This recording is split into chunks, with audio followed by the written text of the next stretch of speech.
Hey guys. Mic check. Hey guys, we're back. They're breaking right now. Sorry about that little quick interruption in service. I guess the internet went down for the whole surrounding area. So we're back live. Payne McBride did end up winning that first game, but we're going to get back to the action right now. He just broke, and we're going to get down to it.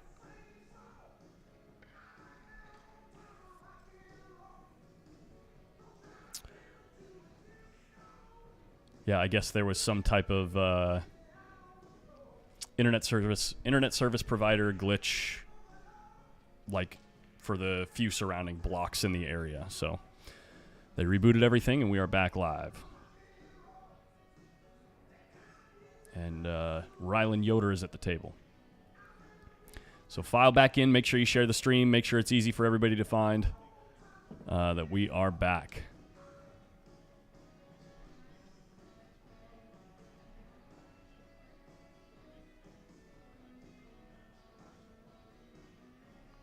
The players did go ahead and decide to take a little break while they were sorting out the internet issue. And we should be back to normal right about now. Here we go.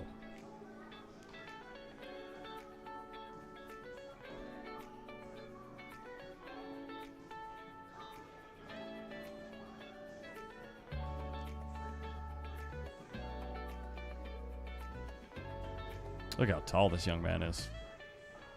He just puts on an extension. He can reach across the whole table for what most of us would need a bridge for.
That 3-ball.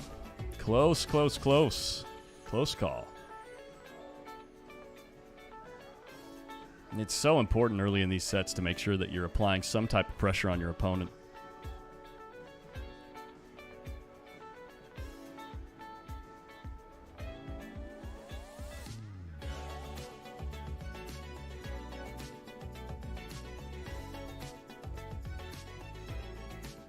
Nice little tap there to clear the space for your bridge. And the debate here is, do you just roll forward and take the thin cut and try to hold the cue ball for the 8?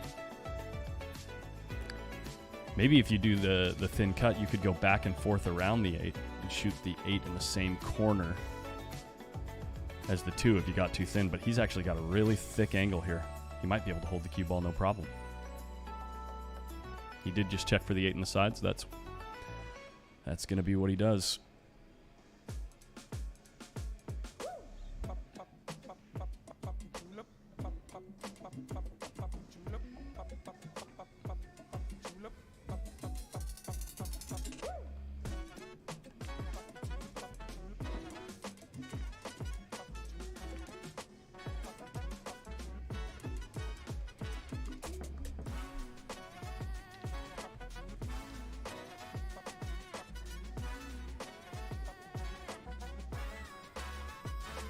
Payne McBride actually on the receiving end of a heartbreaker last night in the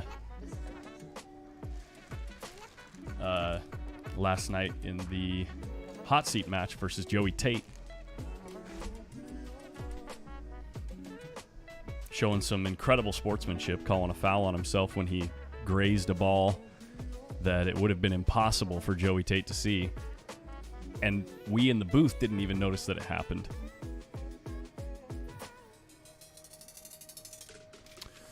Clay Story asks, where are these two playing from? Payne McBride, you can see a state flag there, out of Indiana. And Rylan Yoder is playing out of Nebraska.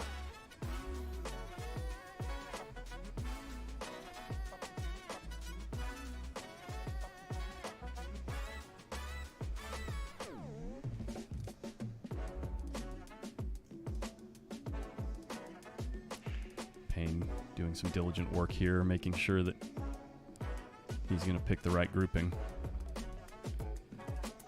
Gotta like stripes here. They all have a pocket. Nothing's tied up. Opening shot is fairly easy and reliable no matter where you go. You've actually got options all around the table. You can shoot the 10, you can shoot this 14. Looks like he's deciding to go down table first. Deal with these balls, the 13 and the 12. Got kind of a funny angle here. He's going to have to negotiate some traffic on this 3 and 4.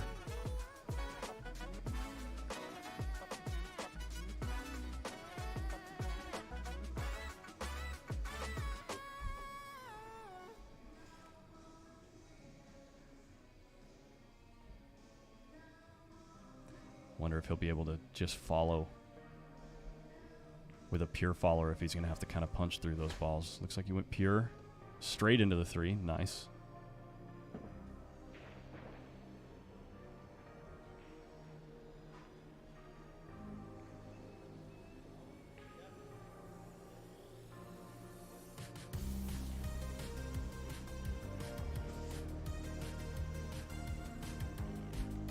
Just a brief scratch at the chin as he thinks about what comes next.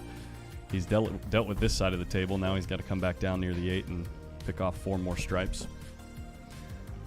But I'm almost certain that this 10 ball passes the 8 ball. No, it doesn't. So that must be the thing he's taking some time on. It's got to be shot in the other corner.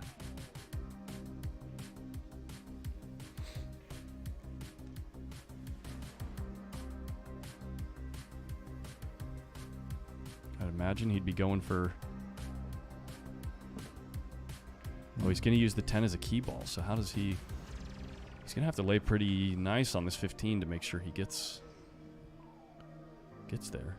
Oh, he could use the 15 as the key and then roll forward here, play the 9 in the corner, and stun into the long rail above the 8, right? And then shoot the 10 in the top right corner.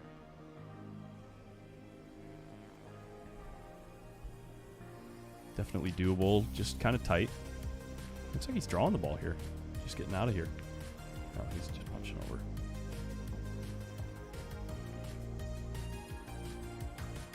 Oh, he could stun the ball here and shoot the 10 up table.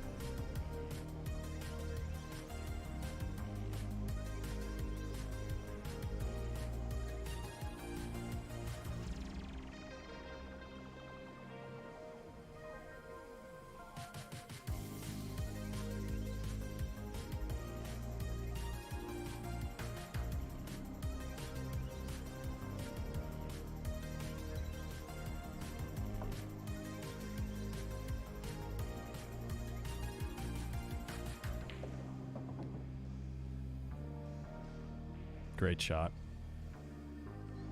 Unfortunate, ends up on the rail, so he can't take care of the 10 right now very easily. I think he's going to have to go for the 15 and make another nice smooth shot, unless he has an angle to get past the 1 into the rail here and come back across. No, he's going to go for the 15.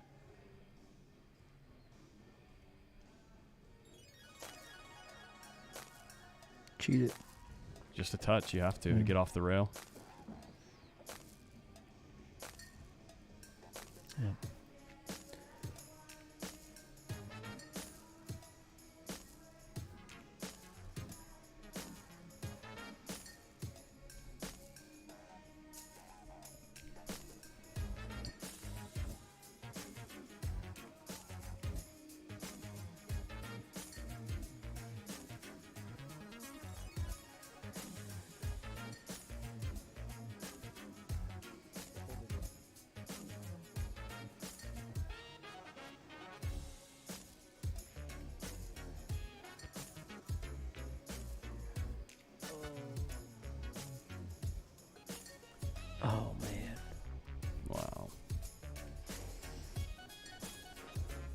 And he got good on that 8-ball too.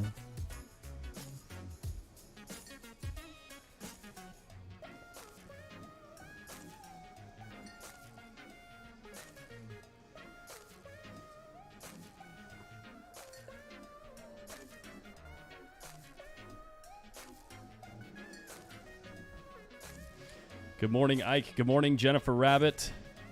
Sunrise 3, hello.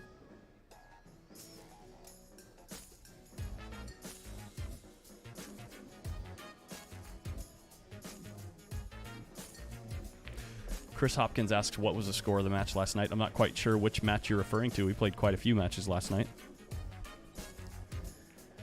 Just a tad, yeah. How are you going to play safe, buddy? How are you going to make the ball and play safe?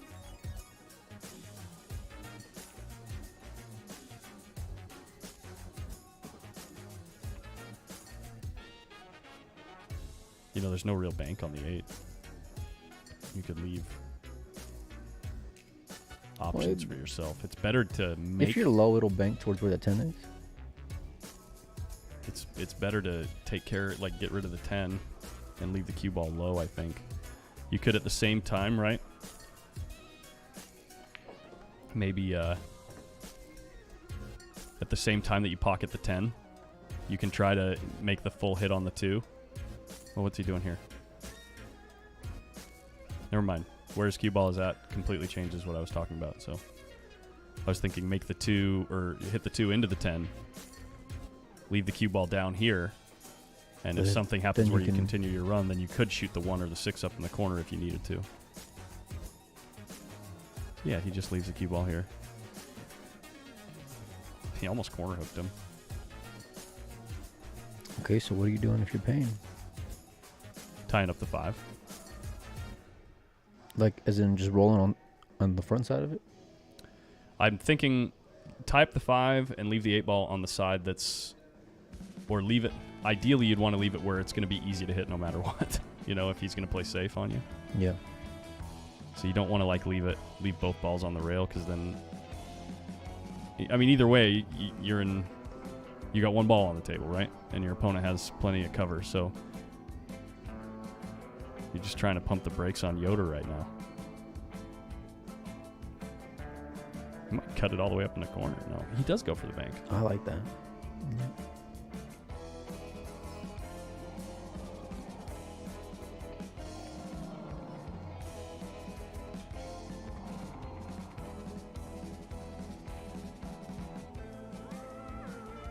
Well, it's possible to shoot either the 6 or the 2 up in the corner. I think maybe just the 6. So this is his first junior nationals, first event that he's played in junior nationals, and he's already guaranteed at least third place. Third place. Yeah, wow. Who won the girls last night? It was Sophia Mast.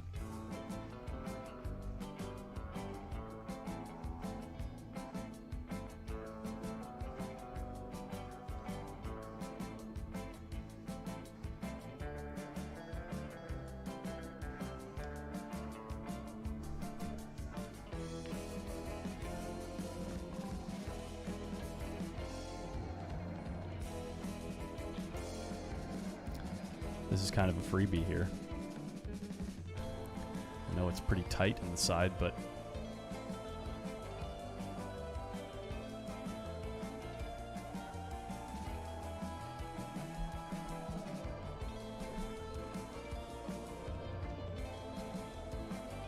we called it up in the corner.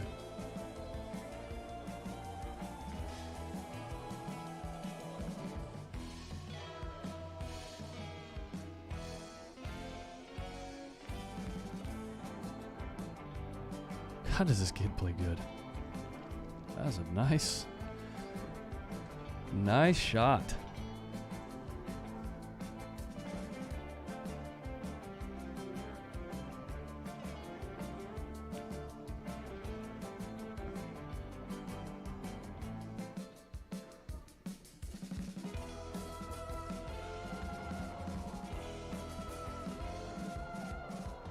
Really nice play right there. Nice out. I'm super impressed by this young man.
Ooh, kissed in the side.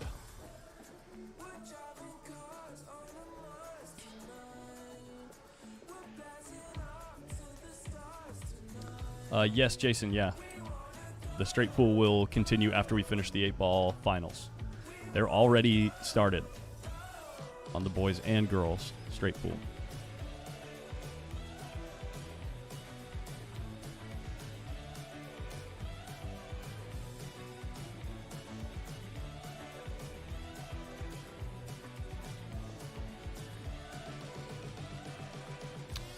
Hey, Keith Stewart, what's up? Yeah, good to see you. And thank you, Daniel Lamkins. It is our pleasure.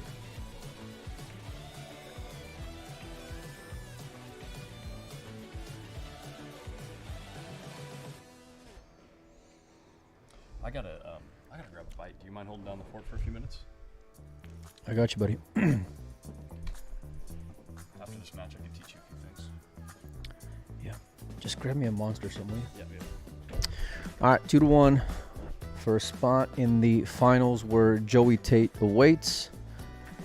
Rylan Yoder, for me, kind of just obviously being his first BEF event, I hadn't seen or heard him before, but really just making his name, known on the youth national stage right now, and really nice kid too. Just talking with him a little bit, so. And he plays the game very well. Smart decisions, good pattern play. I'm sure getting that rest yesterday helped out, and just kind of coming in and with the clear head, and so it's he's in a really good spot here. All these kids that are left, even Adrian, Rylan, Payne, Joey, all just solid, great character, and play the game extremely well, so you can't help but root for him.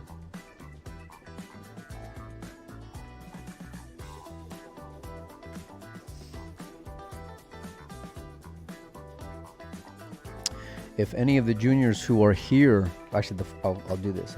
So we got some gift cards to give away via Pool Dog. So the first junior that stops me and says Pool Dog, if you see me walking around, the first one, I'll give you a $50 gift card to Pool Dog. So, and then I'll figure out some other fun ways to give away the rest that we got. We got I think 10 in total to give away throughout the event. So I'm gonna kind of just pepper them throughout the day and throughout the next few days. So we got just a ton of great sponsors, not just personally for Collins and I, but for the event. And so none of this is possible without any of them. So.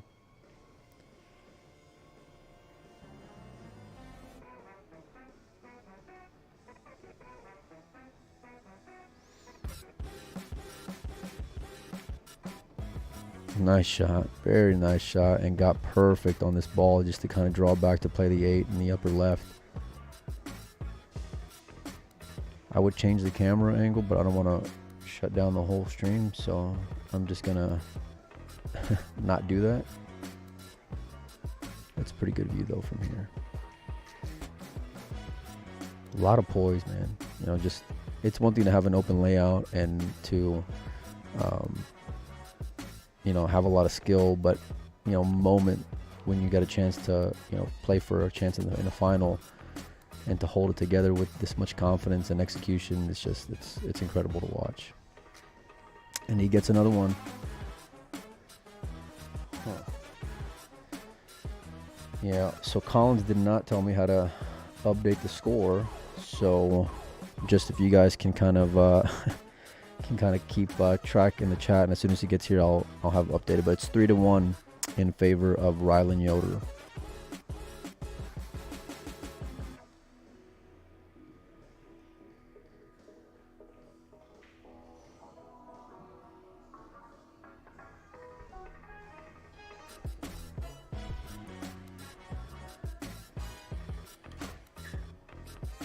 Collins came back with a full.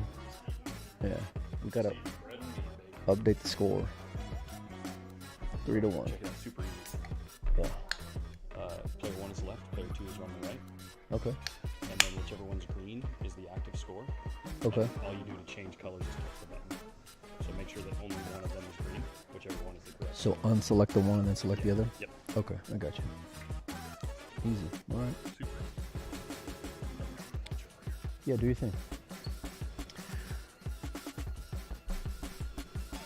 Jason, it's a race to 5 on the boys. And I want to say it's going to be the same for the... well, I don't know, because the girls changed by a game, so maybe we'll have to find that out, what the finals is like. But race to 7? Okay, we'll double check, so, with our tournament directors. But we still got a little bit ways to go here. Rylan needed 2 more, Payne needed 1 more, and this is a good opportunity for Payne McBride. I don't think the ball went down. 3, 4, 5, 6, 7, 2, 3. Oh, we got a solid down. Never mind. Well, this is looking real good for Rylan.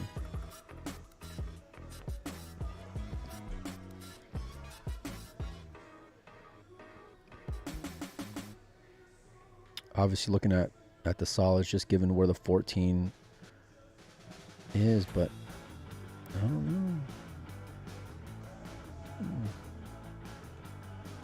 I don't think you can go wrong either way. I mean, you got 3 balls here by the 8 that are solids, but that's part of the problem as well. He's just looking to see how he can get to the 14, then it looks like. If he goes for a strike.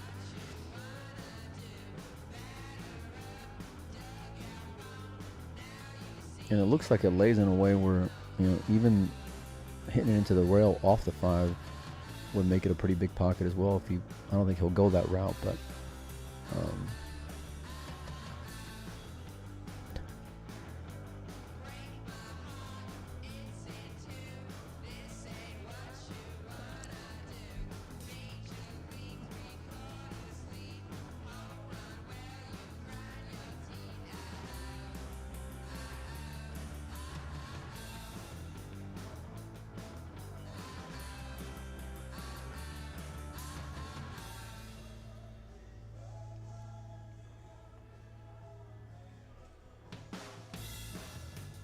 that's not me doing the camera change. That's Collins for sure.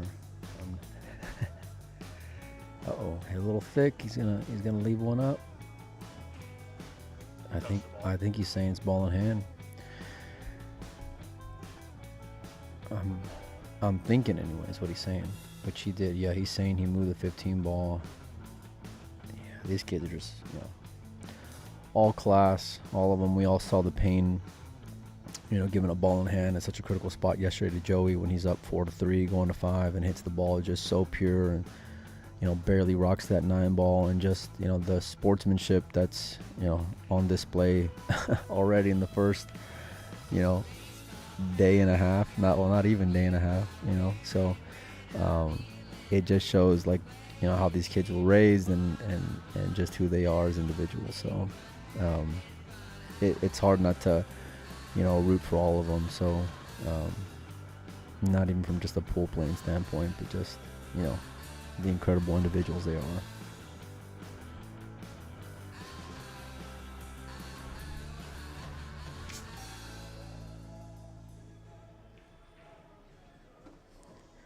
Yeah, Chuck. Yeah, That's exactly what I was thinking. Just start pushing buttons and just see whenever I get it right.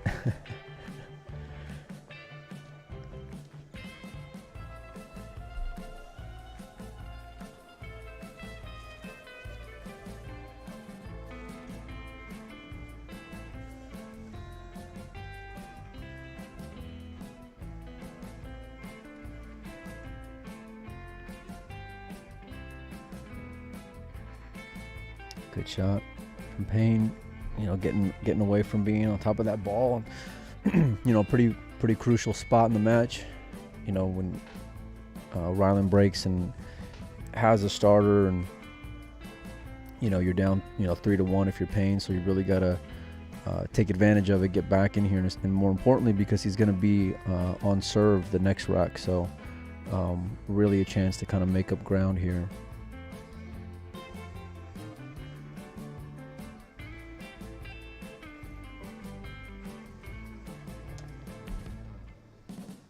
Just a little nudge. He'll play the 7 ball on the side, and then I'm guessing back up. I'm guessing the 5 ball, and then come around 2 rails for the 2 in the same pocket as the 5.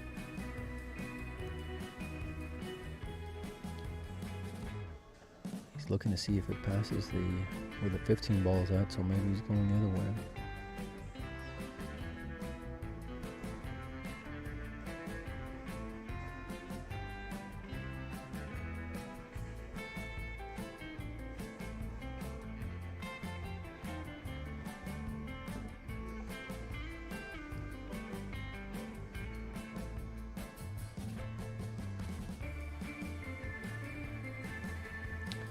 This music, though, is on point, Collins. I mean, this music is something else, buddy.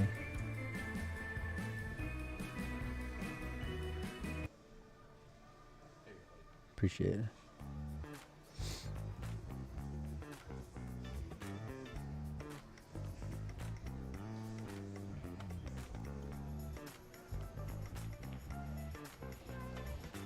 Good shot by Payne McBride on the 5 ball, and 2 balls away from getting back within 1 in a race to 5. This is for a chance to play in the finals. They're guaranteed 3rd place. We got, I want to say, so Q and Case and Lucasi sponsored the 8-ball event. We gave away some medals and then some cues as well last night. And we're going to do the same thing for the boys. So along with scholarships, they get a, let's see, the 1st place will get a rival Q and Case from Lucasi along with their Pinnacle carbon fiber shaft. 2nd and 3rd place will get a rival Q and Case as well. So pretty cool little package of gifts courtesy of Lucasi, who's sponsoring the 8-ball event. Looks like we got a little under 400 viewers across all the platforms, which is awesome, especially on a, what is today? Tuesday? Wednesday? Thursday? Wednesday. Today's Wednesday. Something like that. Yeah, okay.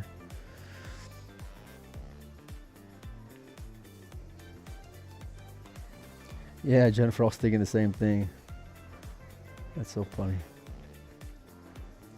Nice cut, nice out, and Payne McBride gets back within 1.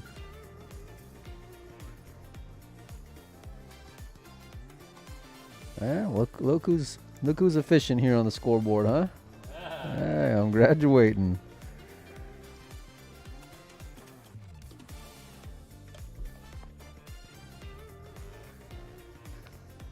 All right.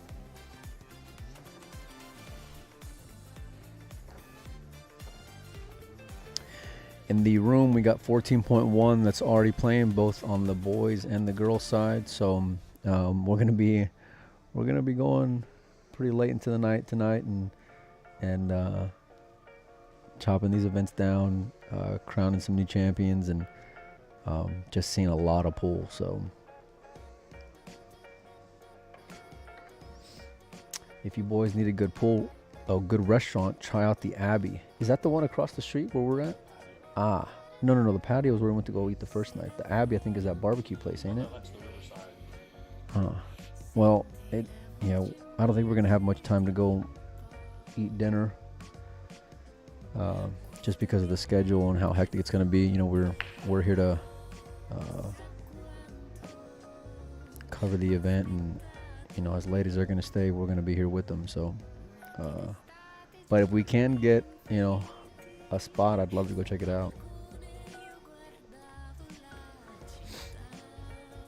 Good break by Payne, and it's kind of tough spot for the cue ball, but the good thing is that he'll at least have control if nothing else. So he can dictate how the rack's going to be played and which set that he wants. But I tell you, it's not the easiest opener here.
We appreciate some of the comments in the chat, and I'm seeing him. Colin's a lot better at engaging than I am.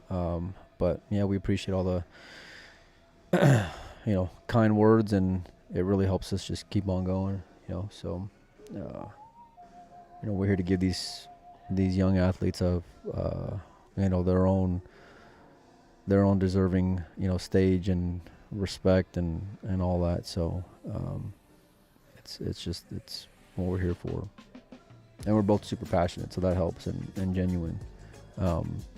But it does get to be some long days, and we're only getting going here at the Junior National Championships. But we're going to do whatever it takes to just make sure that, any and everything, we're going to try to get it out to you guys. And whether it's through PostUp, which you guys are all watching now, or through Windows Open, which is my page, from interviews to just kind of chit-chatting with players and doing a whole bunch of fun stuff. We're going to try to we're just kind of winging it. But we got a lot of hours being played here and a lot of things to do. So Yoder's back at the table. Looks like he's going to take on this combo, and it's mainly because he can, cue so much of the ball. He missed it, and that's going to give Payne his real first opportunity. And this rack's really going to be determined based off of that 11 ball. If it goes in the bottom right, as you guys are looking right now at the screen. So Clayton's asking if they're playing on 9-foot tables. They are. These are standard diamonds, as you guys can see up there at that banner. Diamond Billiard Products is one of our sponsors. They were here. Their crew was here for 2 days setting all these tables up. And on top of that, setting up lights, which you guys cannot see from this view, but there's lights over every table as well. So, they did a phenomenal job, and we were all just kind of, we got in a couple of tough spots trying to figure out how we're going to get these lights going, but it was a total team effort by, just everybody involved here, really. So.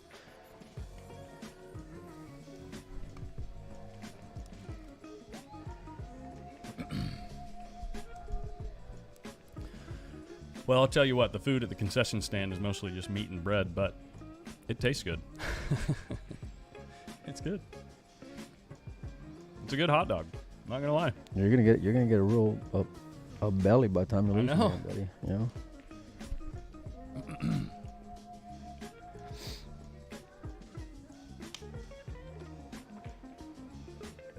Nice attacking shot from Payne, and he's in business now. That was everything right there for this rack. All you got to do is get probably one more shot to really get back in line, and he's going to be a massive favorite to win this rack. So,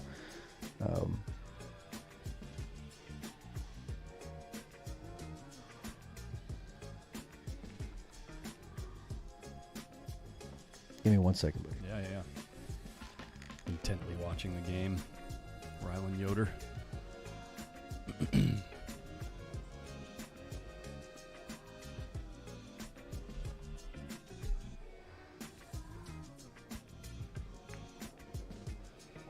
Hi-ya. Nice little bounce off the rail.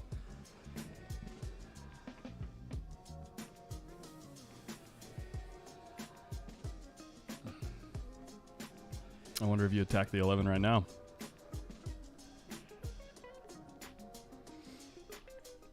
Because of all that traffic, it might be nice to use the 12 to get a straighter shot on the 8.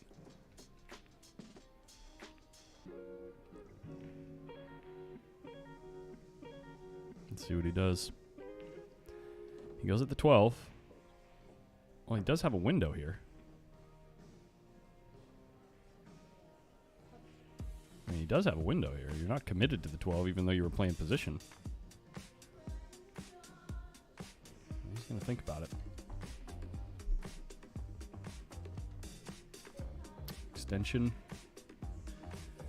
And he's...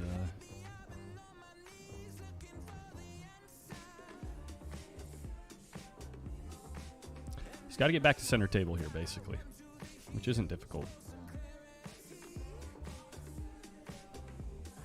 You just can't, you know, you can't afford to mishit it and come up with an angle going towards the 6 and 2. You got to get back to center table.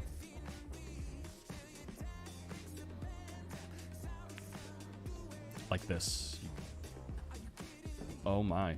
You might not even be able to see the 11.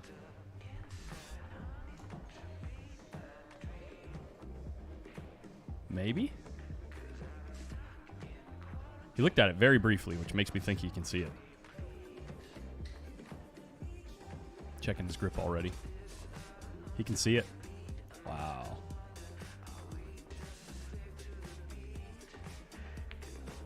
Okay. Payne McBride finding his way through that rack. Shooting the 8. And then MOB Productions. Thanks again. So kind with the super chats. Thank you for the $10 super chat on YouTube. Oh, Nick DeLeon in the chat. What's up, buddy? Payne McBride tying the game.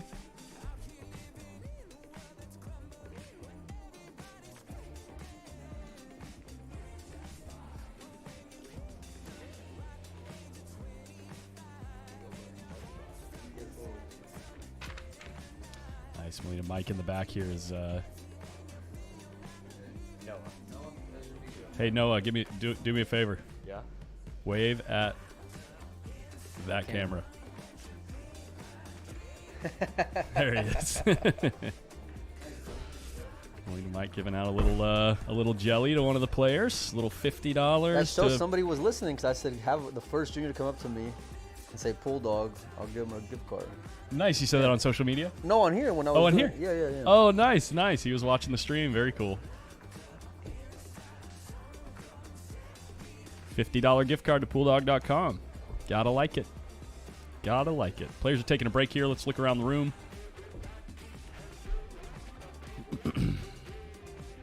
Also, let me show you actually while we're panning the room.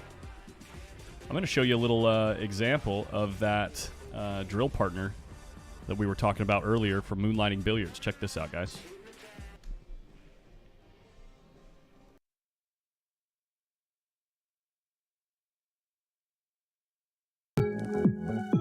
Whether you're new to pool and practicing the basics, or a more experienced player performing drills to improve your shot making and positional play, the drill partner is perfect for you.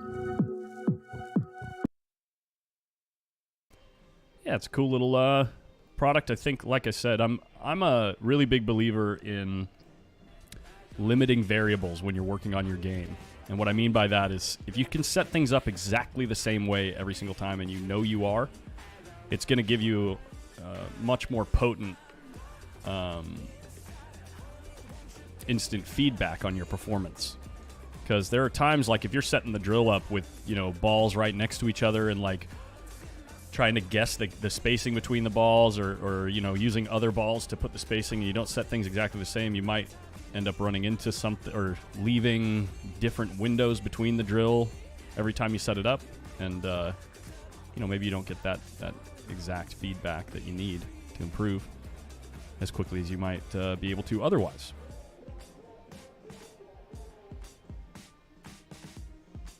Check out all these youngsters playing some 14-1. Zach, hey, thank you, buddy. I'm off to the soup kitchen. Wow, what a guy. Helping out the masses.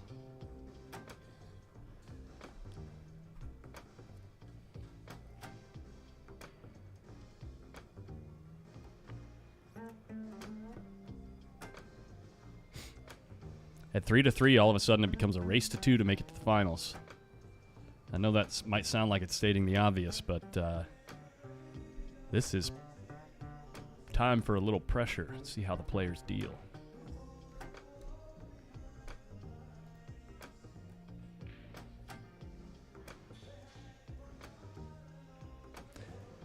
MOB Production says, hey, everyone, don't forget to take a second and click the thumbs up to like the stream. It really helps the streamer. You know what? I'm serious about this. I'm less concerned with myself, and I'm dead serious. Less concerned with the stream's health or whatever, as viewership goes. I am concerned with the fact that when you click that like button, what it actually does is it tells the algorithm that people who are interested in this certain type of thing will engage with the stream. And what it does is it shows that stream to more people like you. And it helps them find something that they could enjoy. Right? So by clicking the like button, you're not helping me out. You're doing that, like, secondarily.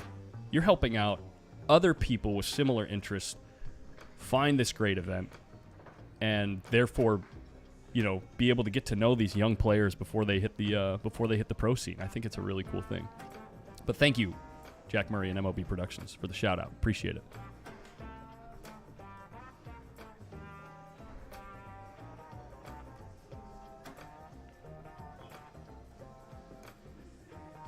Any significance to Payne's purple glove? Not that I'm aware of, but I haven't had a chance to talk to him at all.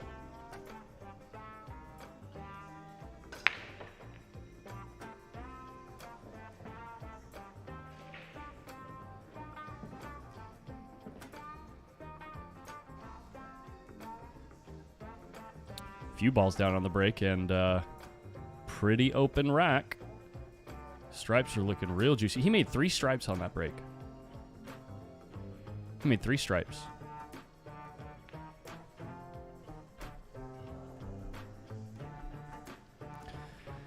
This 14 ball does not pass into this corner. He's going to have to find it in side pocket at some point or take care of it right now if he's dead straight in. He might be dead straight in. Look at this.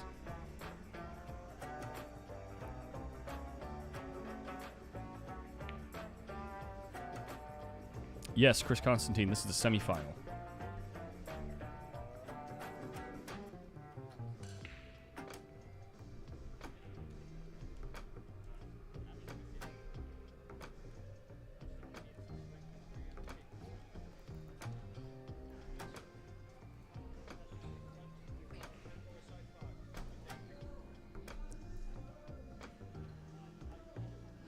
He's checking for the close hit. We can actually get a nice tight angle here on it. Might even be better from the other side. Yeah, this looks really good.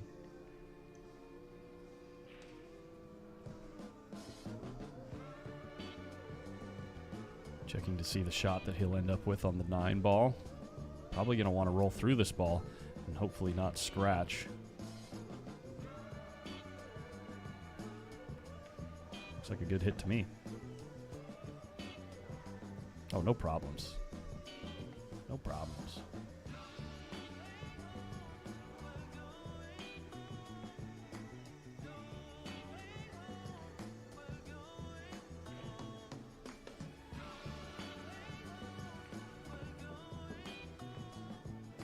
Dead perfect on the 9 ball.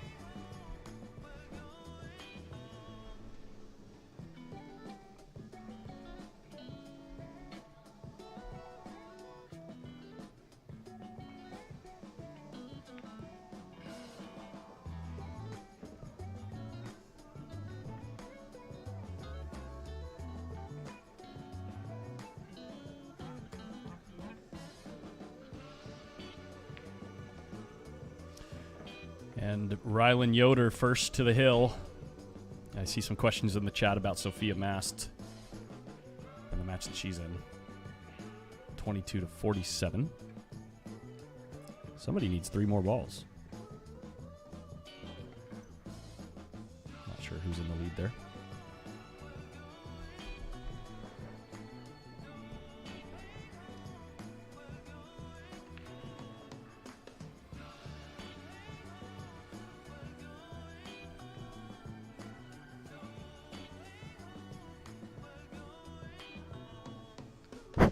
Sorry about that, guys.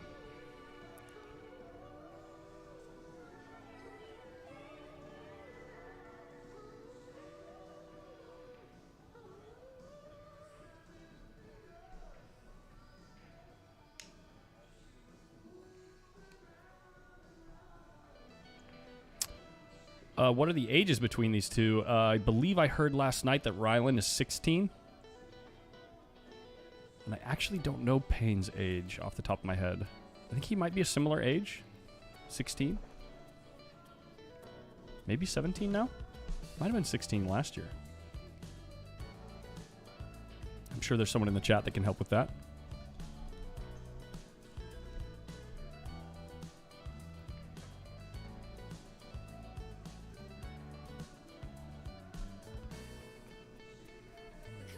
Chat says 17.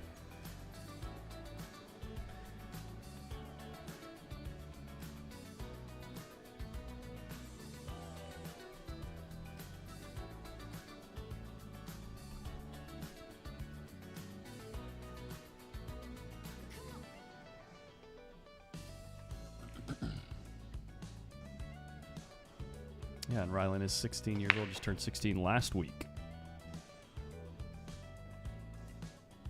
Is this another dry break from Payne?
Look at him being so diligent to not touch this 11 ball. He's not even close to it. He's like 10 inches away.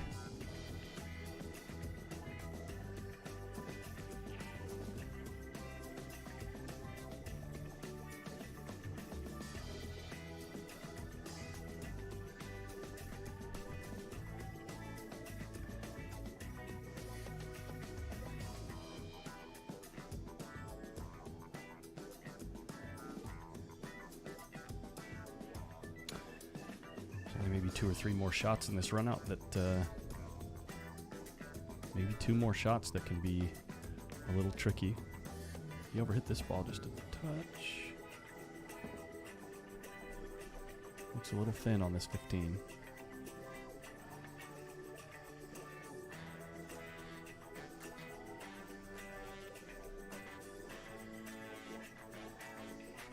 Imagine he's just going to roll the ball, maybe even roll it in between the 5 and the 8, or even if he runs into one of the 2, it's okay. And we'll cut it. And Payne McBride is going to get a chance to get to the hill with him. It's not going to be an easy one.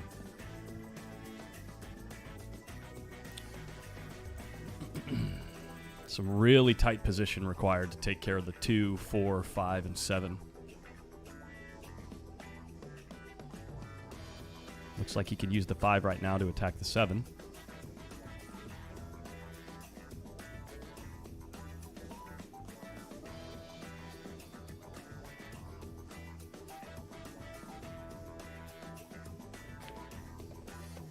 Oh, he decided to try to move into the 9.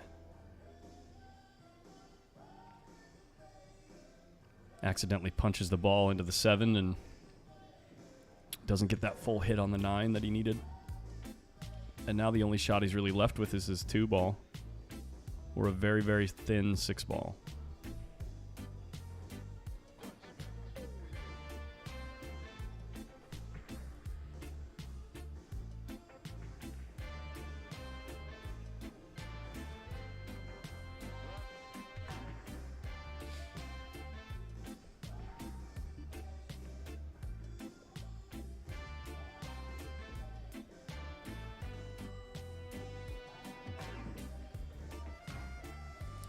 Decent recovery, but still, that 7 ball has a pocket blocker, which this, I mean, pocketing the 7 through the 9 is certainly possible. When these kids shoot so straight, it's definitely doable.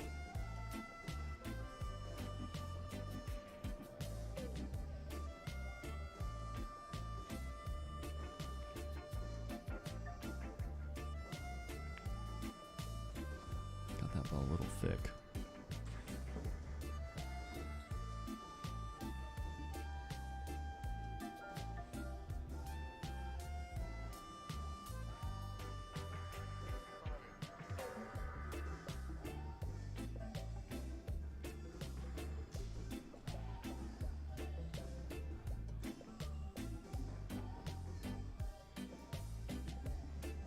Not even close.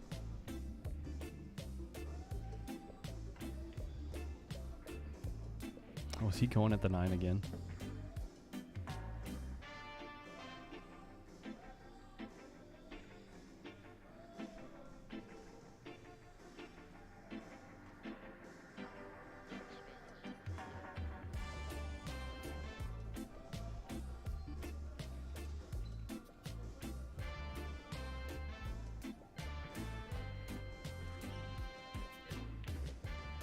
He's going at it again.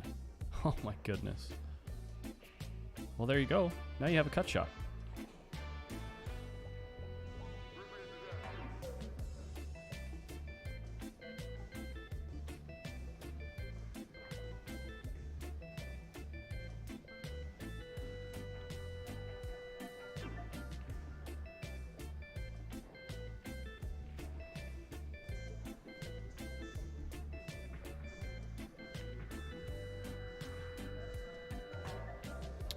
Pretty thin. He's gonna have to play 3 rails around the table and hopefully come up with a shot on the 4 ball. This is called letting the cue ball go. Made the ball. What a shot. That needs some applause from the audience, man. Come on, zoom out, camera. See, this guy knows. This guy in the white shirt here knows what he just saw. He's like, that was a good shot. He's telling his buddy right next to him, like, dang, son.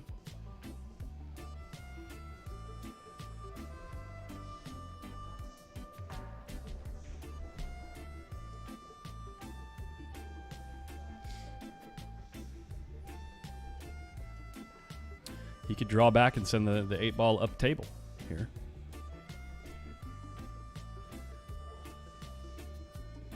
Or the side. Just needs to get good. Yeah. Nice, good, pure stroke.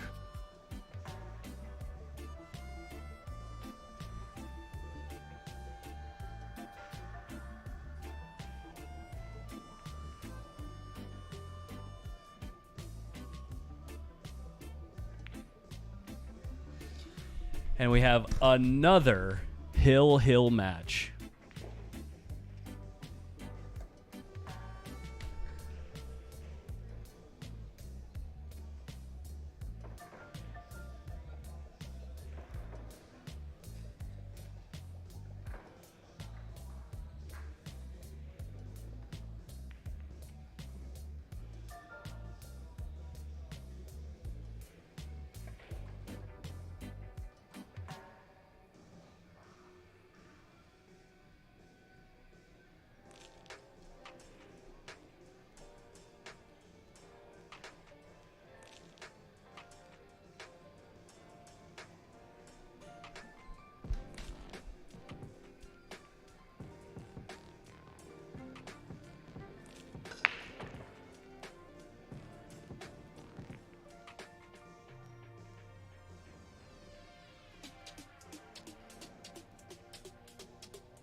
Man, the amount of dry breaks we've seen in this semifinal is, it's totally different than yesterday. Most of the breaks yesterday were quite fruitful for the breaker.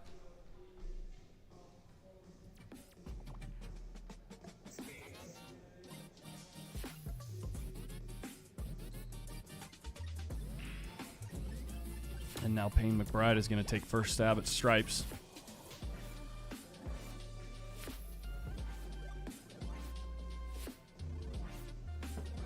Take care of this 15 ball first, right? 13 to the 15, because all the other balls are on the other side of the table. This 10 ball doesn't have many pockets, but it definitely goes in a couple of the sides in the top right corner as we look at it. Although it would be tough to get the cue ball in position where he can shoot it in the top right corner.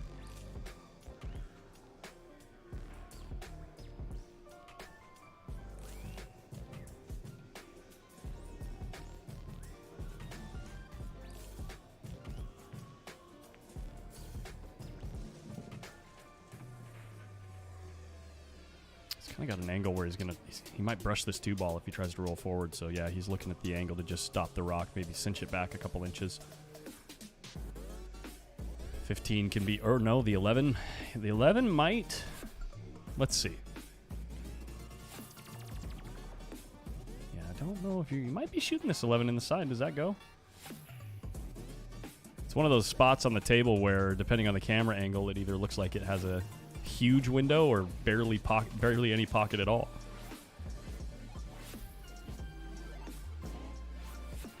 Because if the 11 goes in the side and you can just get reliably dead straight on this 9 ball, it suddenly becomes very easy to get the optimal angle on the 10 to shoot it in the left-hand side and drift down to the 8.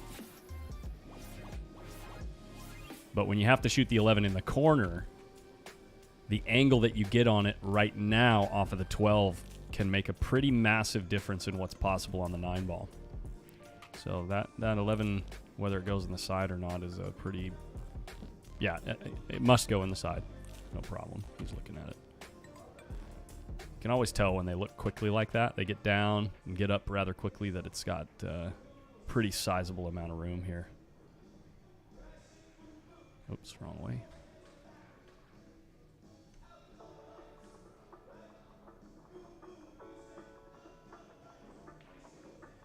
He looks so cool, calm, collected. He gets that super straight line on the 9. He's going to be rolling through this ball a little bit. And the question is, do you just let it roll and then gamble on whether or not you get tucked behind the 4? It looks like maybe he has an angle where he'll roll into the 4 at worst. You don't want to do that, though, because you want an angle, to stay a little bit above the 10, a little bit to the left of the 10 as you're looking at it now to make sure you can go down to the 8. Sometimes when you just soft roll it like this, the speed can get away from you. And the 9 hangs up. It kind of, I don't know, that might have been the first funny roll I've seen. Did he hit that right at the back of the pocket, or did he cut it at the face of the short rail? The pocket facing on the short rail, maybe. I'm going to watch that back. I'm curious. You can always Sorry about that, great- guys. Every time I pull up the replay on YouTube, they always show me an ad.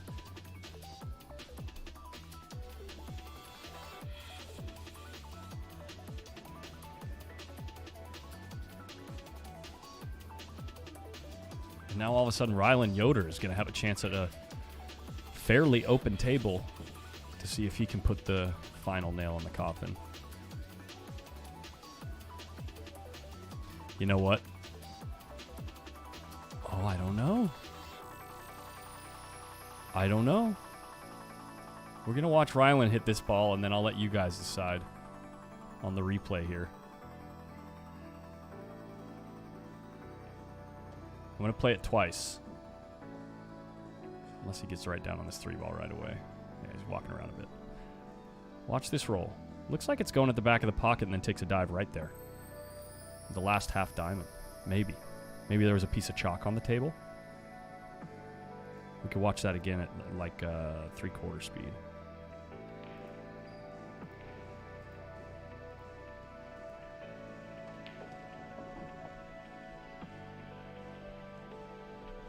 3/4 speed right here.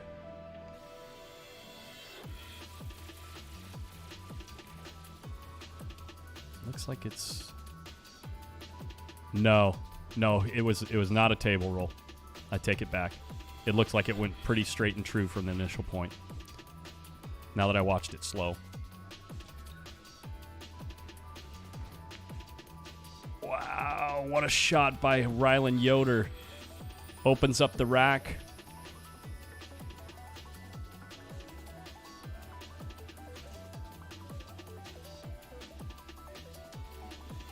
Opens up the rack.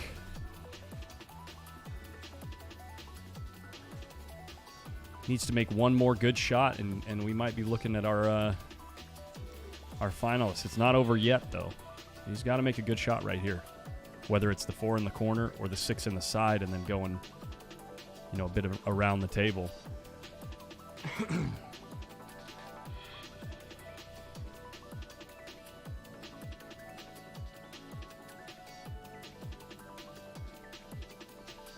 Is he just rolling this in the side? Oh, he's sliding the cue ball to the short rail. That's a fantastic controlled shot. Fantastic shot. And now he's going to be able to cinch the ball back. And even if he ends up on the rail, he's just got to follow the rock down to the 8 ball. He needs like a 30-degree angle on this 4 ball. The 9 ball covers the scratch in case any goofy slides happen off the 4 ball. Kid can play, that's for dang sure, Gerard.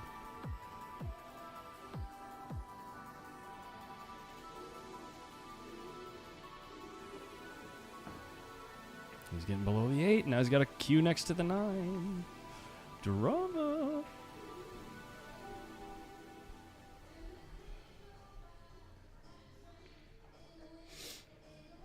This is it to make it to the final. To make it to the final. Great shot. Great run out. Fantastic shot to open that rack up by Rylan Yoder. Well played by Payne McBride, taking 3rd place in the boys 8 ball, 22 and under national championship. The ref just had a couple words, said, "Gentlemen, great shooting." Molina Mike getting in there, talking to your boy moving to the finals.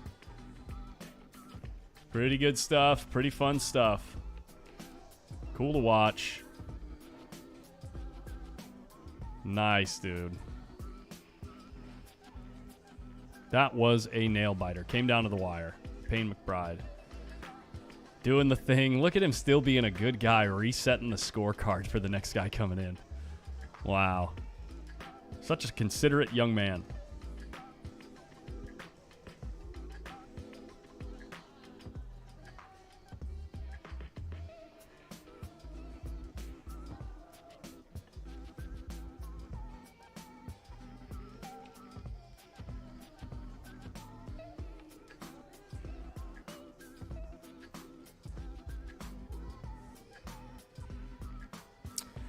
Just take a glimpse around the room. See how things are looking at the 14-1 tournament. Hey, let's actually watch this. What do you say? Looks like we have a lag for opening break in a race to 75. And we'll see how these young men break the balls open for 14-1. And I think the final here, let's double check on CompuSport before you guys take off too quickly. I'm waiting for the final. But the final here is scheduled for noon Central. So that's in 15 minutes.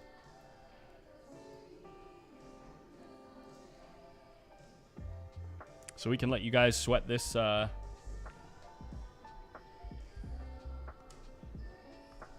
this 14-1 match for a little bit while we wait for that match between Rylan Yoder and Joey Tate.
guys, we're getting there. It's, 3 minutes to 12. Melina Mike is now in the booth with me. And, well, Mike, this is going to be the boys 8-ball final, the first 8-ball final the first final for boys in general. And it's been a heck of a road to get here. What do you think about? Okay. Yes, ma'am. Yeah, it'd be fun. Yeah. What do you think about the? Maybe like 3 minutes. Yeah. Again? Okay. Perfect. What do you think about the matchup here? I'm pumped, man. I really am. I both these kids are class acts, and with the good head on their shoulders, they got a great game to back it up. On top of that, like off the pool table, they're awesome. On the pool table, they're world class. I saw you out there just a second ago, taking some pictures with them and chatting it up. Did either of the players have anything to say? No, they're both like just super respectful and just appreciative for the opportunity. They're both like kids with faith in their heart and giving praise to God and just solid individuals. And then it's like, and then they break like King Kong and they run out from everywhere and they make smart decisions. So we try to be unbiased, but I'm a big fan of both theirs. And actually this was Ryland's first BEF. Back home he said they only got 7-footers, so that's even more crazy. The fact that he's in the final, kills it. Yeah, and just doing amazing, man. So and maybe because Joey's been around a little more and played in Worlds and had some great opportunities and played in so many events, you would think maybe he's a bit of a favorite, but I don't think so. I think it's not in this moment right now. I would say, like, if you look at the way that Ryland's been playing the last 2 matches, and the fact that Joey, while he's been like probably on another table practicing or something like that, he's still coming in cold as far as competition goes, and Ryland's been in the heat for the last 3 hours. Well, longer than that, because listen. So Ryland's last 3 opponents: Landon Hollingsworth, right? Adrian Prasad, right? And Payne McBride. Right. Those are like the who's who of boys junior pool. Yeah. And he took all 3 of them down. And listen, the other side of it is that Joey's break has been a little bit of a liability. So right. So I just saw him practicing, and he broke dry 3 times in a row just now. So, and you don't want to break, as much as Joey can run out from everywhere and is very poised. Listen, you don't want to give that kid an open table. So I think we're in for a great final. Do we know what the race is, by the way? Oh, good Lord. You know what? We're going to kill the webcam and make sure we get all our information accurate, and we'll be back as soon as they're lagging for the finals, okay, Hit guys? the share button. Yeah, make sure you share the stream, guys. Share the stream.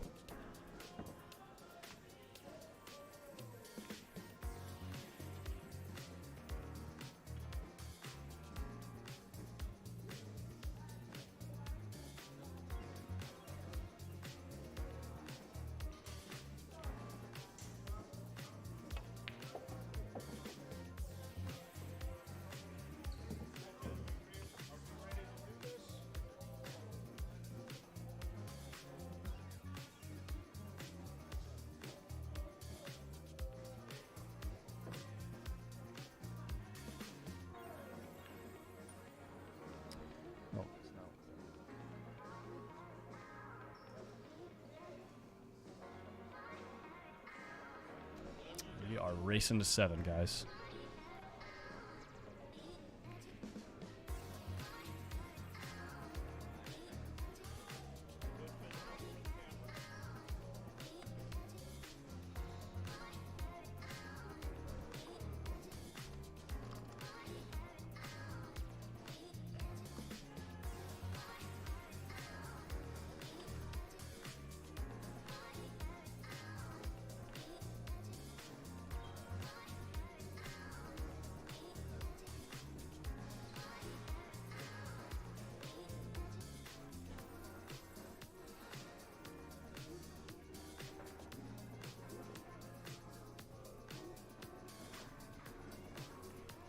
Ryland Yoder out of Nebraska and Joey Tate out of North Carolina. We are in for our boys 8-ball final. We have a dedicated referee for the table. We'll be doing all of the racking for the players. If they ever need a ball cleaned or anything, they've got, they got a pro right there ready for them. So, and obviously we got the cameras running, so if the ref ever ends up having a hit that's close enough or some type of oddball situation where they want to review the footage, we're capable of doing that as well. So Here we go. The first break goes to Joey Tate. Let's see what this is going to look like. I'm excited, man. Me too. Ooh, let's actually put that in the poll, guys. Let's make a poll on YouTube. If you want to get in on the feedback, get in on the poll.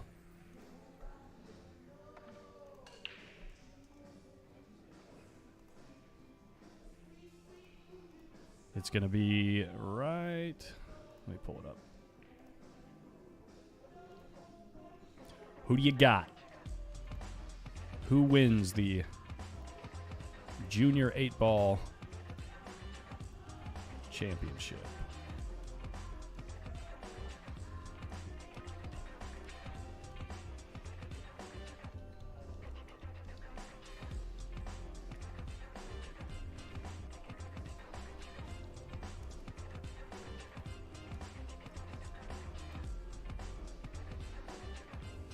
Boom. Poll is live on YouTube. If you want to get involved, go ahead and click at the top of the chat. It's in a blue box.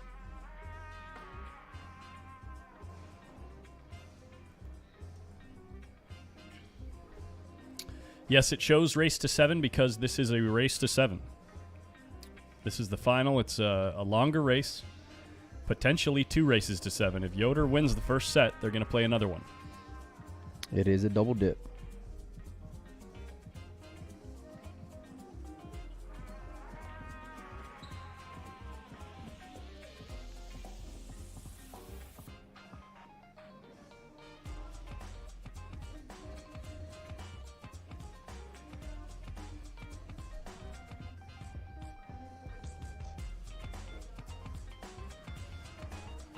Joey opts for solids and only has one real small issue to deal with, this 4-ball. Did he break? Table. So he made a ball down on the break?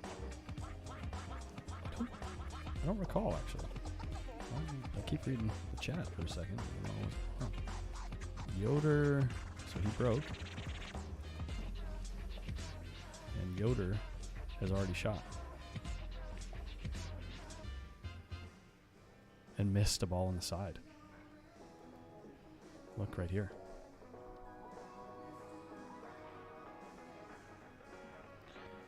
Well, Right that's into the point.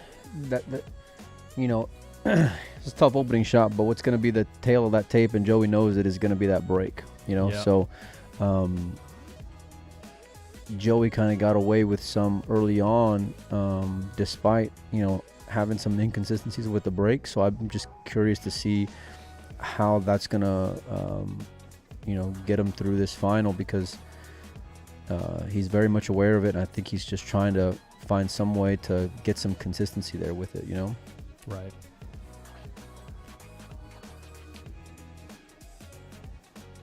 Look at that pinky bend. It can't be healthy, man. It looks like it's broken.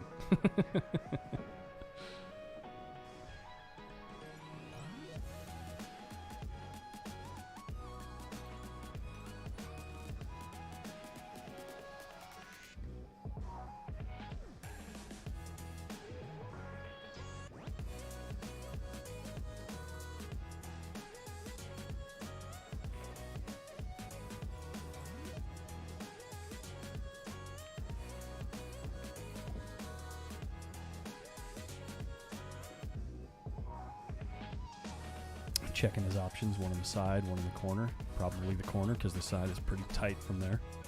Ooh, it's real tight from there.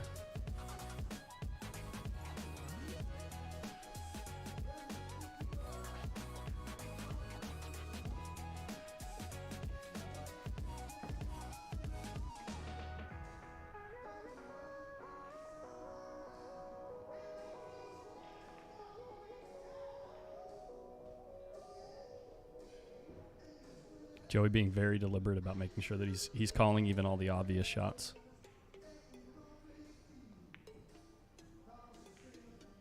And hitting them perfect.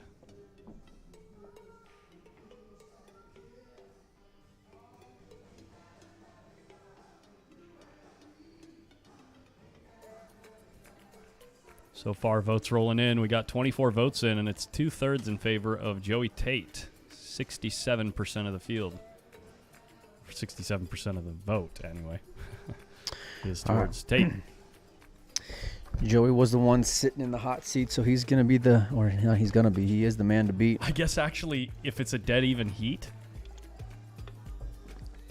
right? If it's a dead even heat between the two players as far as skill level goes or their performance in this tournament so far. Right. And Joey needs to get double dipped. You would think, statistically speaking, he wins 66% of the time, and that's like mirroring the vote. That's really interesting. You're nerding out like next level Dude, right stuff now. like that gets me all the time. You just like catch it like that. Yeah. Oh wait, actually no, I take it back. It would be 70. It would be 75% of the time because it's 3/4. Duh. It's 50% times 50%. Obviously. Yeah, disappointed, buddy. I'm disappointed. I'm not mad. I'm just disappointed. You dogged it, as they say. As some people would say. Yeah.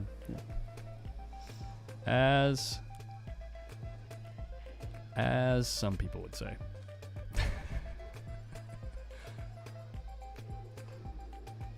All right, here we go. Rack number 2, race to 7.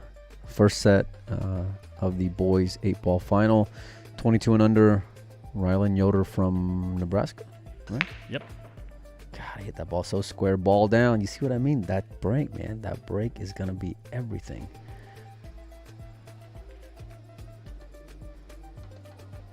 Man, he hit that good. Yeah, he did. I mean, you cannot hit that ball any more square than what he did, you know?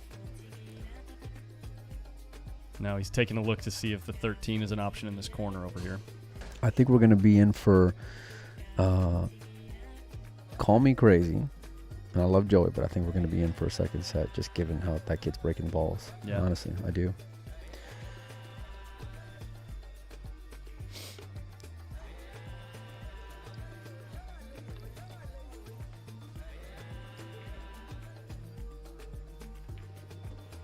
Nice shot. Sending the ball over. Collins, are you going to getting this ball down here or the 9-ball right now? I'm probably going to pick off a couple of these up here and maybe use the 11 to get to the bottom side of the 13. Yeah. Because it's looking really tight here. I mean, he's here's a okay. close Wow. hit. Okay. I like this. This is what I'm talking about. I don't know. Obviously, from the table, it might look different, but it looks real tight. Yeah. You see, he even hit it thick trying to avoid the 7-ball, right? Yeah. Okay, well, now it's a tail of the 5-ball then. It's a 5-ball pass up on the upper right. I know it goes to the upper left, but, oh, yeah, clear as day. Even you could miss that ball. Yeah. I take that back. You could miss that ball. I saw last night. Unless you're doing the whole, like, cue on the table. Should I leave? You know, Should I leave right now? No. The water's warm. The water is warm, my man. You got to teach me that shot, by the way. Oh, we will. We'll Yeah, talk. Yeah. Nice opener. And see, this is what Joey's been able to do so well consistently is just handle it once he's at the table. Right, exactly. You know?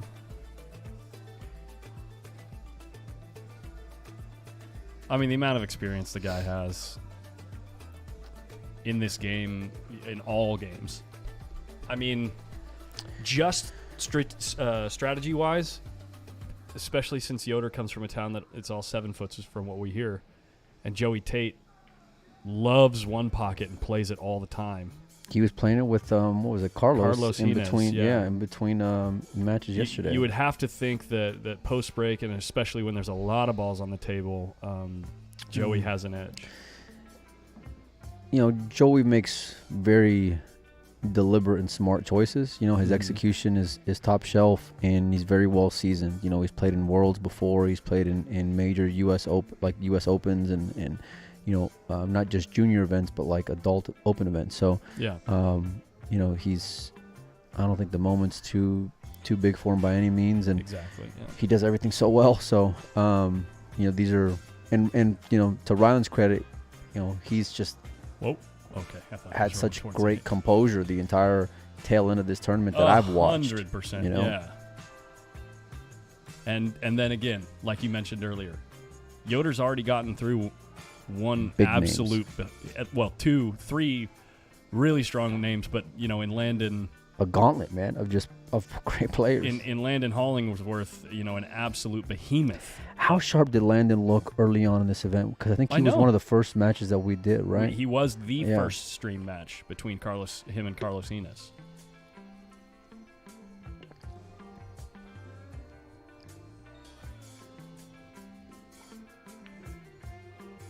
Okay. Good shot by Joey.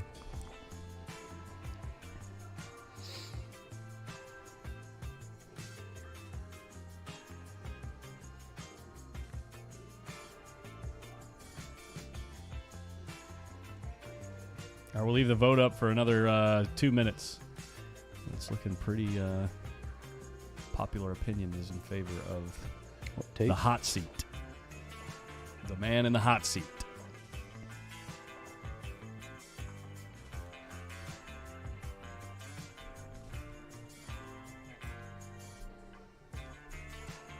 The man in that seat.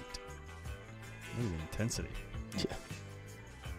Staring right through at this camera. Oh, no. He's looking at you, Joey. He's looking at the ref. Collins. He's looking at the ref. Yeah. His opposition. Oh, he's a little too tall for this camera. Oh, well. Yeah. I got to reset that preset. There we go. This is a tall guy right there. Right? Yeah, he is. Did you ask him what the number is? What, his height? Yeah. No, I'm looking up at a guy. I know he's tall. Yeah, he's like 6'3" or something. Yeah.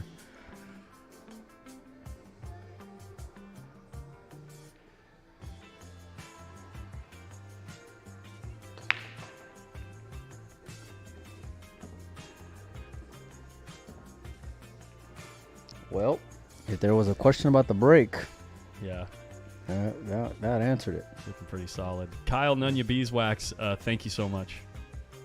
That's a great handle. Look how he spelled it. I thought you were roasted him. No.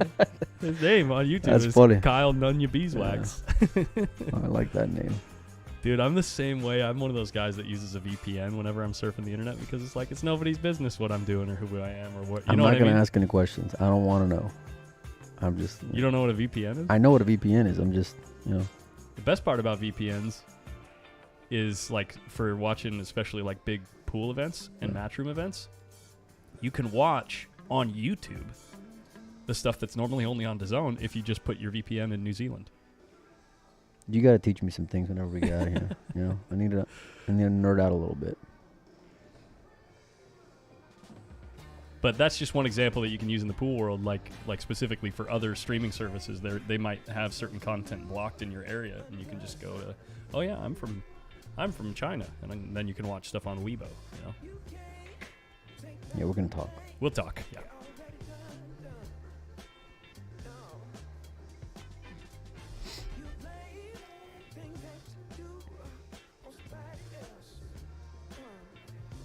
For the record, I still pay for DAZN because I love what matchrooms do. Yeah. I really do. Yeah, No, I really do. Yeah. I pay for DAZN. I actually pay for it every month of the year. I'm a sucker. You are a sucker. Get the year, man.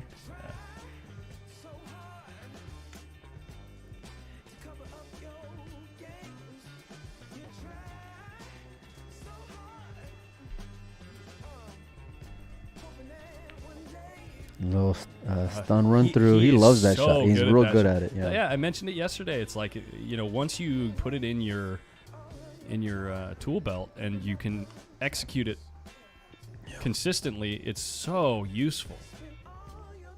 But if you're not practicing it all the time and using it frequently, it's one of them strokes that if you miss by even a quarter tip vertically, all of a sudden you're either drawing the cue ball or you're rolling through. Nice a control foot and a there, half.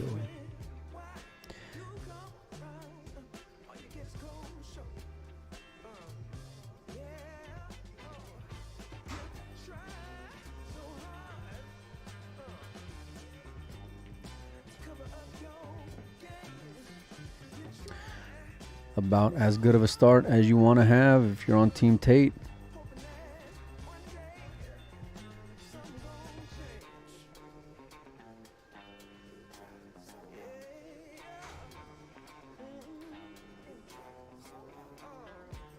This 8-ball for a 3-0 lead. 22 and under boys final. Oh, that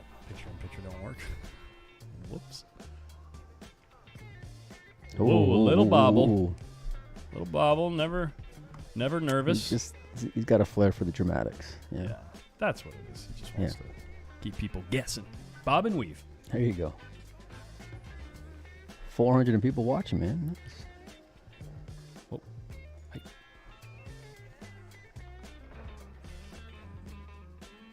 There we go.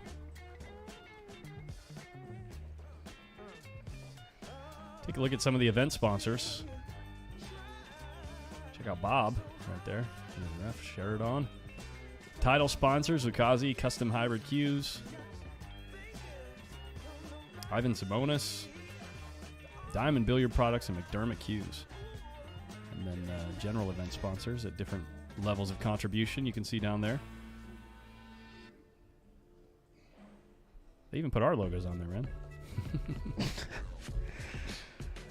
I'm just kidding.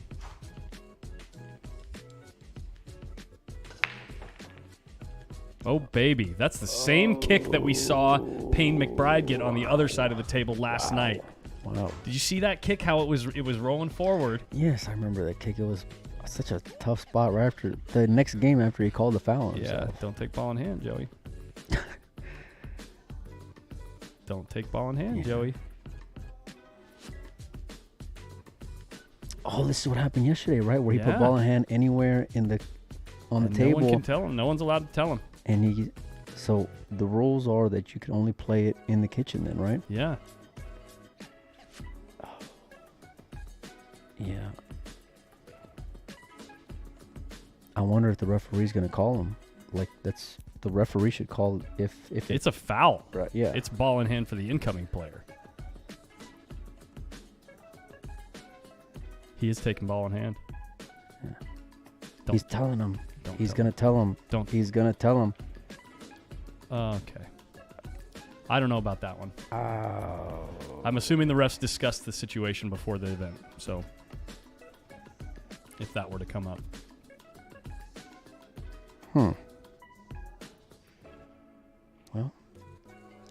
Joey dodged a bullet right there. Yeah, big time. Yeah. I mean, he's a big favorite to run out, so. And at 3-0, that could be a big swing.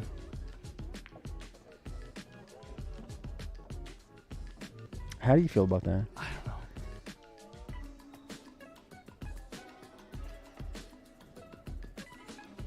know.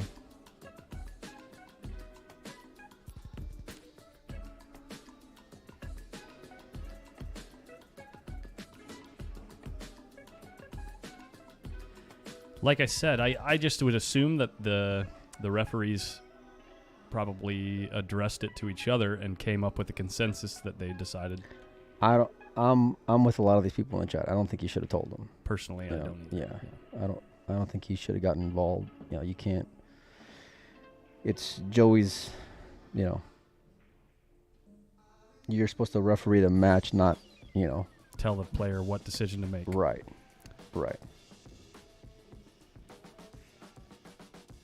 Yeah, that. Well, I don't think there's any, There's no ill will, there's obviously. no- yeah, It's there's- not like right. he's picking sides or anything. It's No, not at all. done in good faith, Yeah. of course.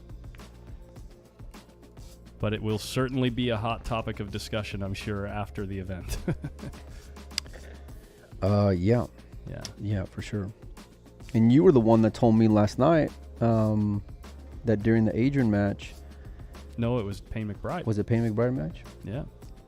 That he had taken a ball in hand. Yeah.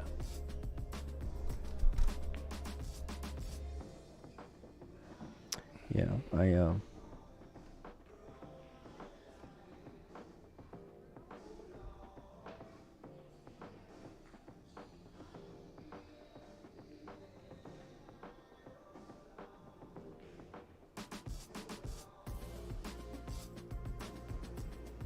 Some comments coming in on the chat. If it ends up 7-0, it's definitely a problem. I would say if it ends up hill and Tate wins, it would be a problem. But I mean, it is what it is at this point. yeah, I mean, you can't do anything about it now, but you're supposed to, referee the match, not, prevent them from Making right. critical errors. Yeah. You're not. that's not in the job description, in my opinion. Right. So,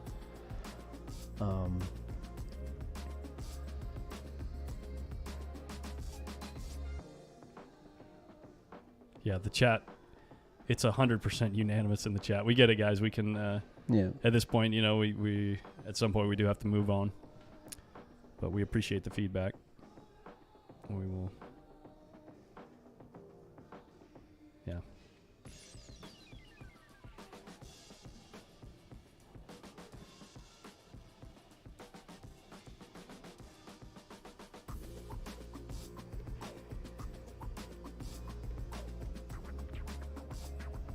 Interesting. Yeah, he's got to get good on this 8 though. Yeah. The 8's got a big pocket down there. I mean, he's got plenty of room, meaning he's got plenty of real estate on the table he could fall in and still have a pretty reasonable shot here. Right.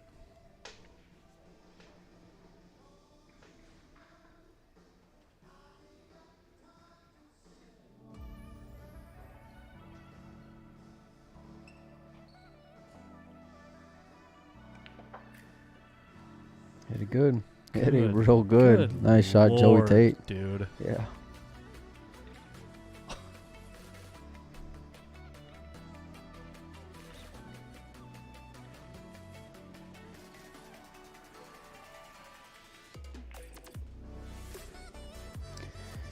Eight ball down. Wow. Another one. Moving the coin, as they say. 4-0.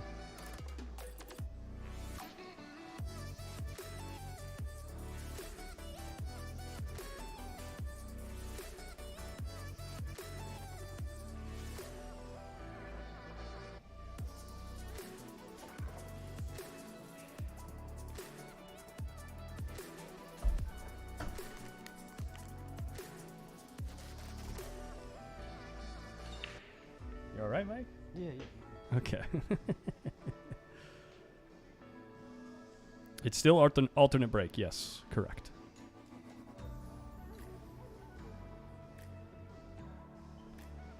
Look at Randy up there. He's got his own headset on. He's ready to do his own commentary. Look at him go.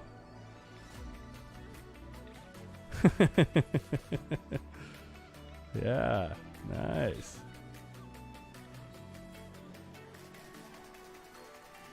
And here comes Joey.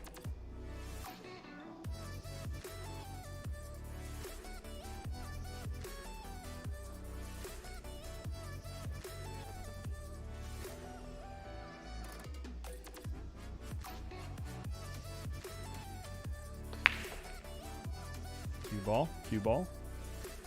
Never in doubt. Try break. And Ryland hungry to get to the table. Look how fast.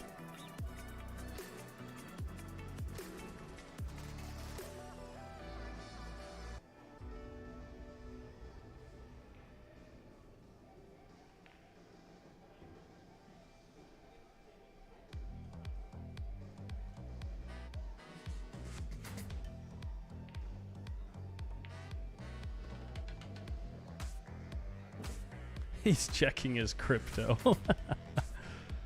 You guys are great.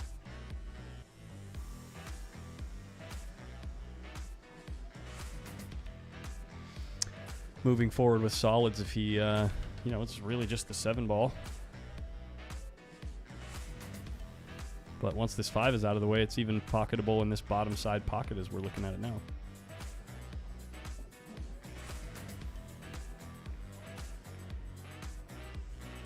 Adrian finished in 4th place, Daryl.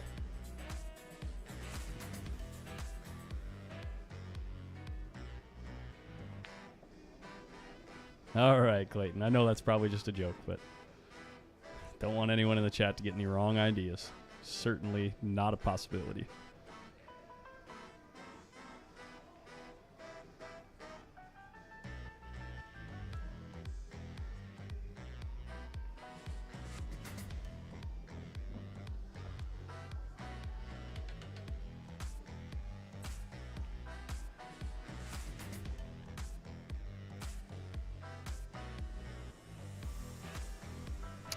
Looks like he's electing to use the 7 ball as the key ball.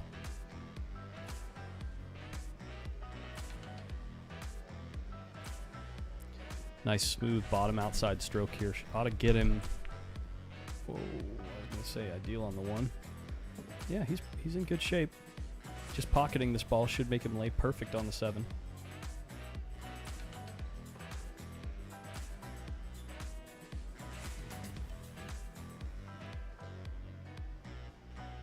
Yeah, I know you were joking, Clayton Jones, but yeah, it's the we don't need rumor mills. Oh boy. Oh boy, and it's going to land on the worst spot on the table.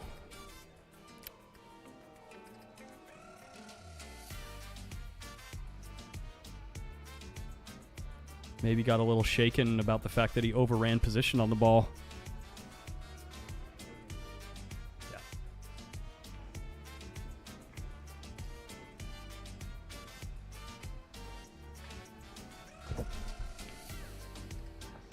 Two for one. May as well be.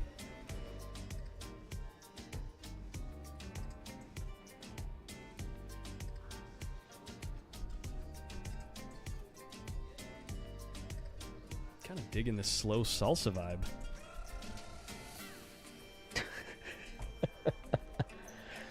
If the camera was on, you would see, Collins is in a bit of a vibe right now. El Ritmo You know? is the name of the song. Oh, I need to put a button on the stream deck for that.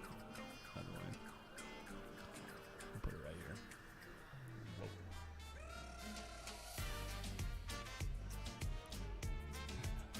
You actually get a kick out of this. You see all these. What's that? You see all these right here? Yeah, yeah.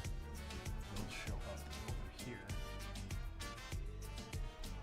Like this. Mhm. On my regular streaming page. Look how many I have. Oh my goodness. Wow. Yeah, that's a lot, man.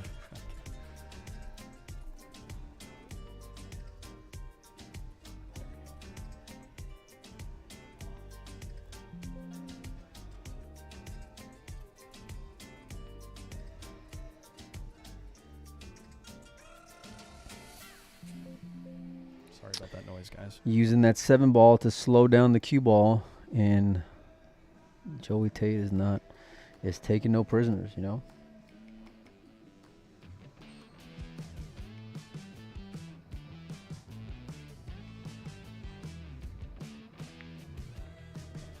shot.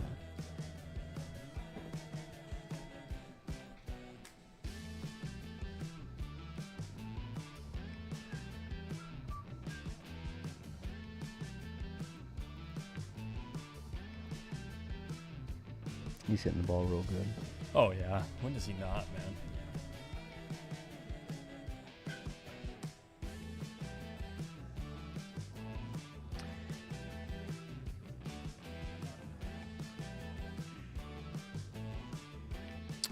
Clayton Jones will inquire in the future. I'm sure it'll be a topic of discussion. Oh, no, I did. That's where I went to go see him. Oh, okay. We'll talk about it later, not in the middle of the set. No reason to dwell. Shot Good Joey out. Tate.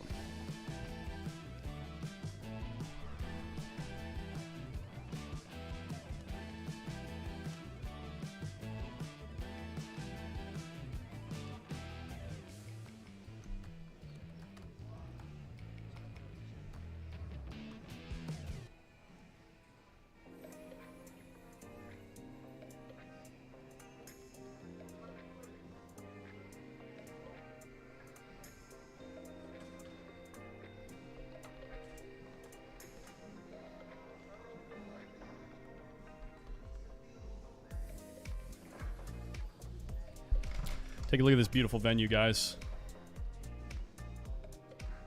A pool player's delight.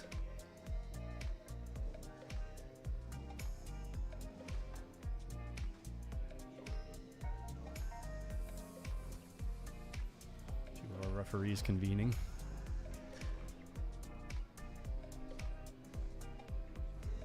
Looks like maybe we're taking a quick break.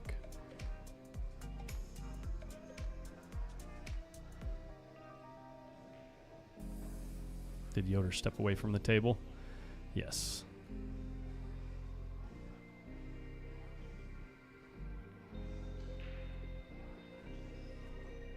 Well, a couple of young ladies playing some straight pool right here. Playing a little combo action.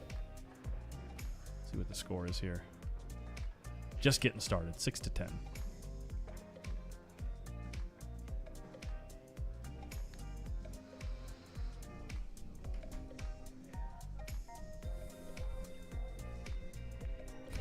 A bar box in a garage is a beautiful venue if there's action coming from the chat. That's funny. Spoken like a true pool player. Yeah. True. Yeah.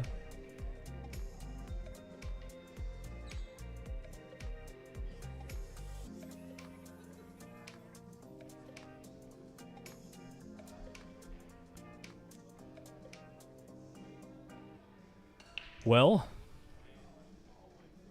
without dwelling on what's happened, what are your thoughts so far?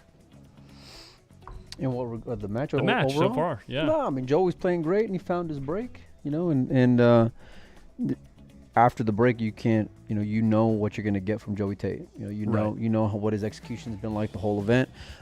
This is why he's here in the first place. And now it's kind of coming together for him.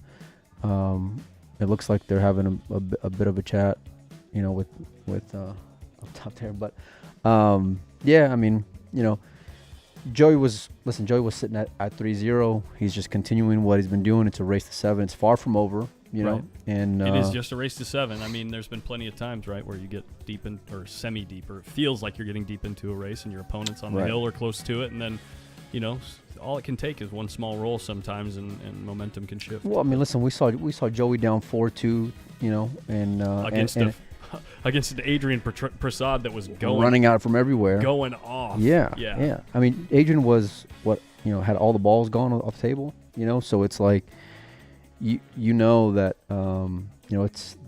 it's cliche. It's not over till it's over, right? And if somehow, a couple of dry breaks.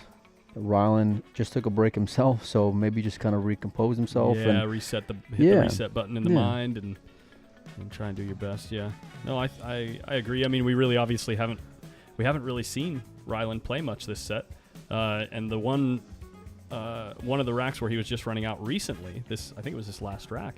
He was looking like picture perfect on every shot, and overran position on one ball, and I think it's the first ball that I've seen him miss in the past 2 matches. Hit a one ball quite thick and put it into the rail, which let Joey get to 5. But I mean, this is still a great final. You're still seeing some world class talent here on display, and I can't wait to see it continue. Looks like the referee's racking the balls up top, and we're gonna continue play. So let's get back to it. 2 more games for Joey Tate to snap off the boys 8-ball division. Rylan Yoder's going to see if he can, hold them off. So, and this kid's got fight, man, and he was playing very good. No matter what the scoreline is, I'm real impressed by this young man. So, 100%. Yeah.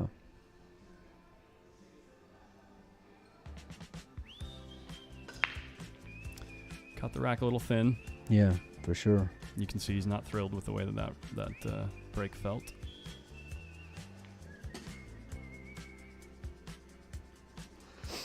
Yeah, it is a double dip. So Rylan would have to beat Joey twice in order to win this set and then force the second set. So.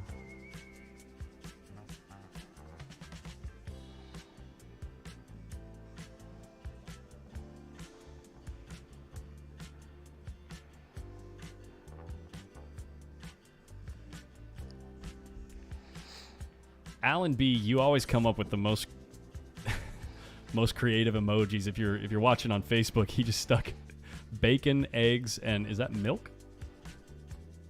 I think he's trying to tell me that he's having breakfast right now watching this. Out there in California, it's 10:30. Ship it. Yeah. Ship it.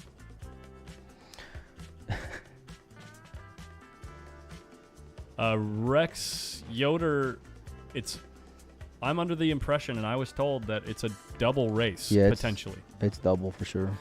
Yeah. Because that's the format that they're going to be running with at the 8-Ball Worlds.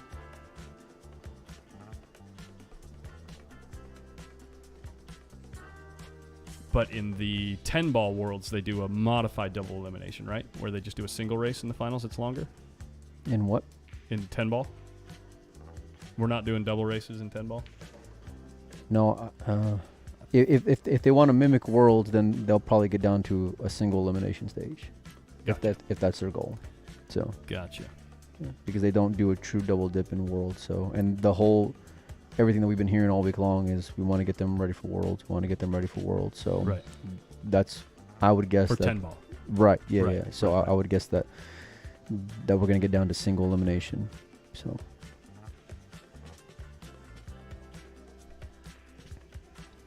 And these Wait, are weren't these balls all tied up just 2 seconds ago? Joey Tate doing Joey Tate things. He's got to hit a combo now. He's got to shoot a combo, and this combo is... I think it's sitting just a... Oh, never mind. It's dead straight in almost. He can just follow to the 4. I know one commentator that would be missing this.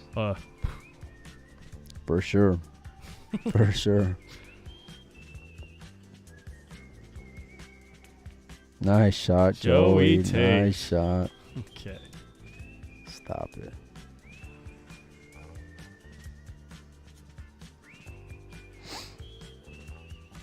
Two balls away from getting to the hill.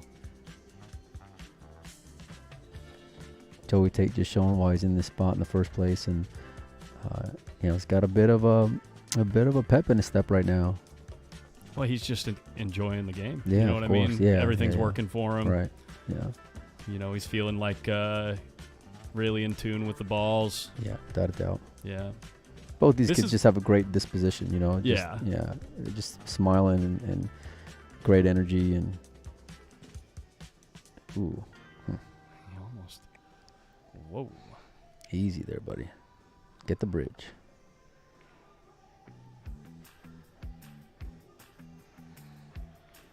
Was he bridging behind the 11 with his hand? Yeah, yeah. That was like a 10-foot bridge. Yeah. Well, he had an extension, too.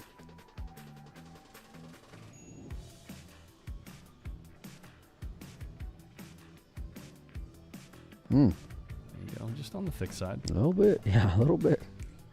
Good shot. Joey Tate on the hill. Race the 7. 6-0 lead.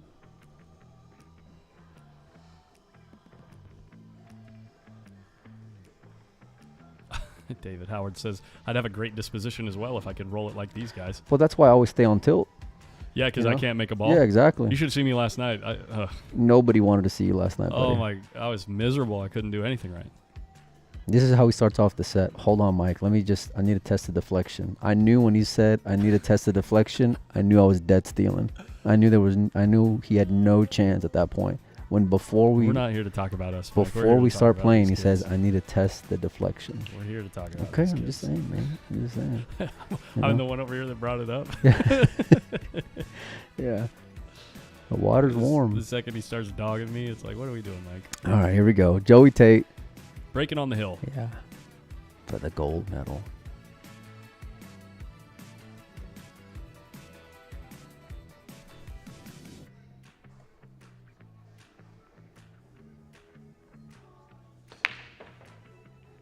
Remember how he was coming across everything yesterday? Now he's just hitting him so much more square, but still came up with a dry break this time. He's dry, yeah. He's dry. What are you starting with here, Collins? I think I'm going to try to do something with, well, never mind. I was going to say solids. I was going to say solids. Was that 6? Does that 6 go? Yeah, it passes for sure. Yeah. So, yeah, solids are the better balls. So, yeah, probably the 2 on the side. Roll forward. Yeah. And you got the option of either the 1 or the 7.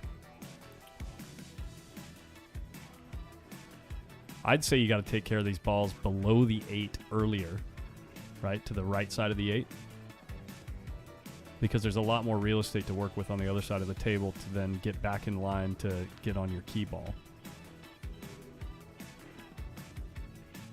Well, you're going to have to do some, bobbing and weaving here, kind of going back and forth. But everything sits real good. This is perfect. Now he shoots the 4 on the side, rolls forward to the 3. Takes care of those, gets them out of the way, then he can slide across. You're rolling up to shoot the 4 on the side, you're saying? I think so, yeah. Okay. Huh. You can put just a touch of check on it, so it just pops off the rail and kills a little bit, I think he's doing that, putting a little... He actually cinched it back a little much. It's a little steep. Yeah, now he's shooting the 6. Oh. Paul's asking if the match from last night between you and I was streamed. You know, somehow or another, the cameras in the building just stopped working. Well, they certainly would not. It's weird. I couldn't figure out how to get the PTZs to point at that table. Sorry. Yeah, so I mean, all day long they were working fine, but all right, I'm just saying. Once he tested the deflection. Yeah. Well, I guess actually the 4-ball clearly goes in the corner. Yeah, for sure. Yeah. Come on, Rylan. You got this, buddy. I mean, I really don't like leaving the 3 for the last ball, so. Yeah. But you know, the 8-ball goes in every pocket, so. Yeah, but I'm more concerned with getting on the 3, so. He's got a real prime angle right here to get on the 3. Now, if he goes for the 5 now, he's really got to get pretty close to where he is now to make it really reliable to get on the 3.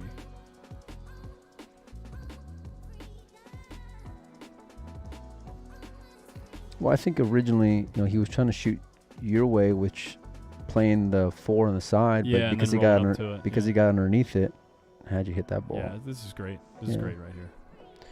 Because he got underneath it, you know, it was going the wrong way, so. Yeah.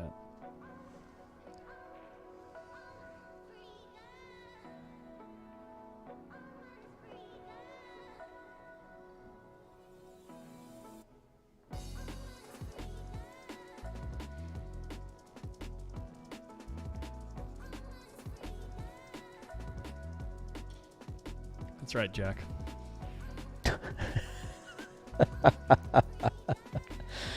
Oh, no. My goodness. Oh, just everything going wrong for Yoder in this final, man. I would have thought it would have. See that coming. I thought it was just coming around on the. Yeah, I would have thought it was a back and forth kind of deal, you know. And even if you run into a ball, you got good odds to have a shot because it's so close to the corner. Wow. But he was trying to avoid all the traffic, you know. He just didn't want to take any kind of that gamble, which, like I said, I'm not sure how much of a gamble it really was. You'd have to get pretty unfortunate to have been left hooked there.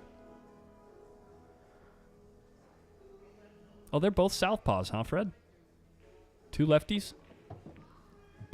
How That's good did you hit literally that ball? The perfect way was to go into the 10 first to nudge the 13 by the side. It's like... And the speed he hit it at was... Wow. That's one of the things that I talk also about really frequently on the stream is if you're going to go into some balls, if you're going to break out a cluster, before you do it, and whether or not you end up hitting it exactly as intended is a different story, right? Because everyone knows things can go wrong in execution. Yeah. But before you go into those balls, you need to pick a ball that you want to hit, a specific ball in the grouping that you want to hit, and which side of that ball do you want to hit, and how's it going to make those balls break apart? Because if you're just thinking, I'm going to go into those balls, and you don't like pick a way that you want to, you're really just rolling the dice. But you can tell Joey knew. You run into the 10 right there. It nudges the 10 down by the corner. It's going to send the cue ball into the 13 and get it off the rail as well. He read that breakout perfectly. And then hit it perfectly.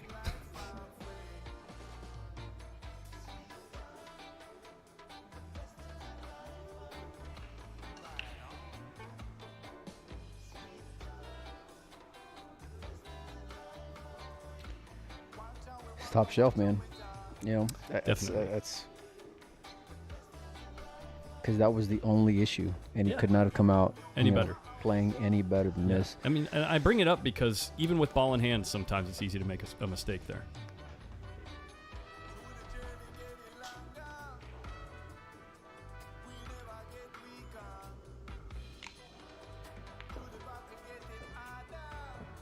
And Joey leaves himself with just a stun shot to head back up table to the 8. Like, actually, the perfect speed stun will put you almost dead straight in on this ball. And what I mean by perfect speed stun is just a pure stop shot. Yeah, just a pure stop shot with a cut.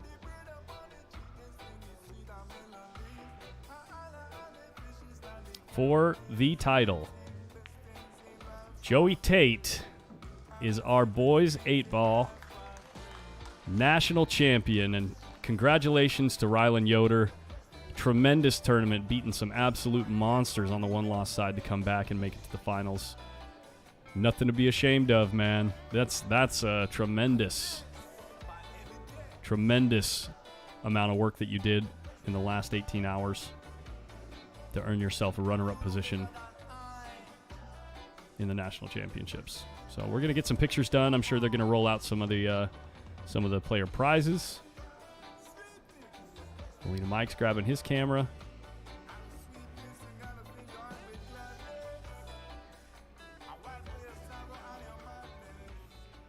Very, very cool. So proud of both players. Exactly. Yeah. Want to make a big shout out to the stream sponsors too in the top right corner. Thanks guys for making this possible, making it possible for me and Mike to come out here, along with the BEF Billiard Education Foundation, for giving us the opportunity and putting us up in a hotel. Good stuff. Yeah, if you want to hear this post-match interview, get on Windows Open. Keep your eyes open on Windows Open on Facebook. Go follow that page if you haven't already. Great shooting by both players.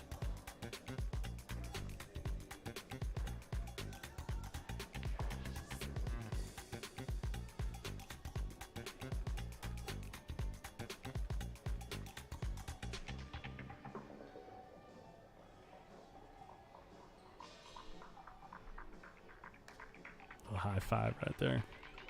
There you go. All right, what do we got next on stream? Let me give you guys some of that inside info. Let me check out the how things are shaping up on the 14-1 tournament, because that's what's going to be next. To see, do we have any table assignments on table 1? Looks like we're going to have the winner between Adrian Prasad and Jack Seaboy. That's currently happening on table 4. The winner on that match is going to play Samuel Henderson on table 1 at 3 p.m.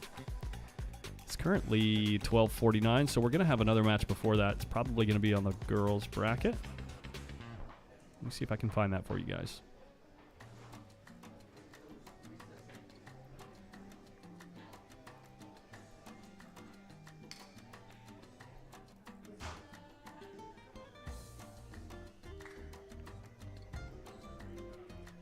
Actually, looks like we don't have anything set up on table 1 currently.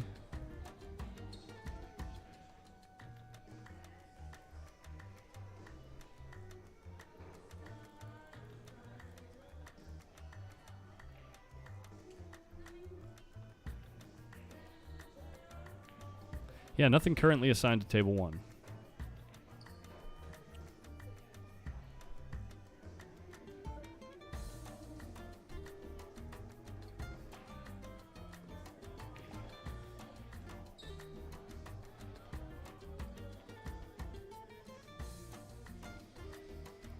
So we can...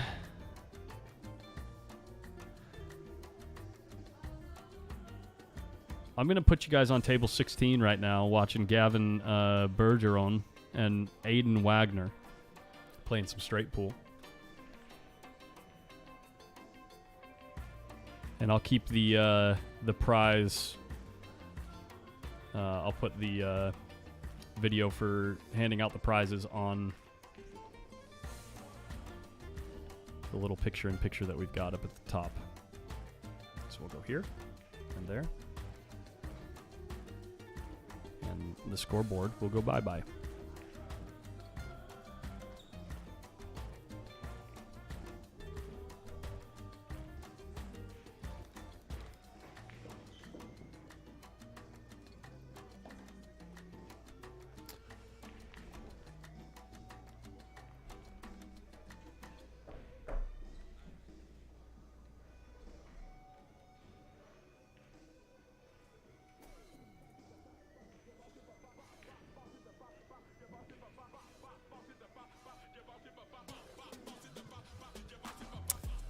I'm sure they'll get Cecil on the microphone doing the announcements for the awards. As soon as they do that, I'll put that on the full screen. But we'll leave it here for now.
our champion. The brackets are on CompuSport. You can see the bracket links in the video description on YouTube and Facebook. That'll actually give you a link straight to the event page on CompuSport, where you can find all the brackets. That's Joey Tate's sister, Bethany Tate.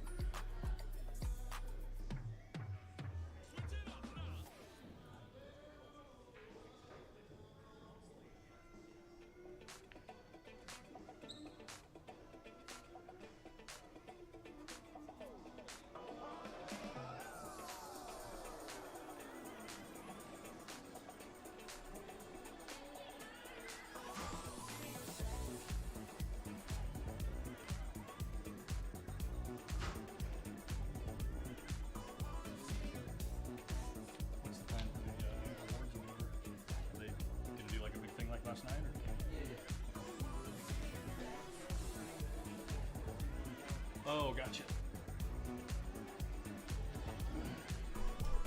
So they're waiting for Payne McBride to finish up his 14-1 match before doing the official award ceremony.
Just taking a quick little break, actually, before we do that award ceremony.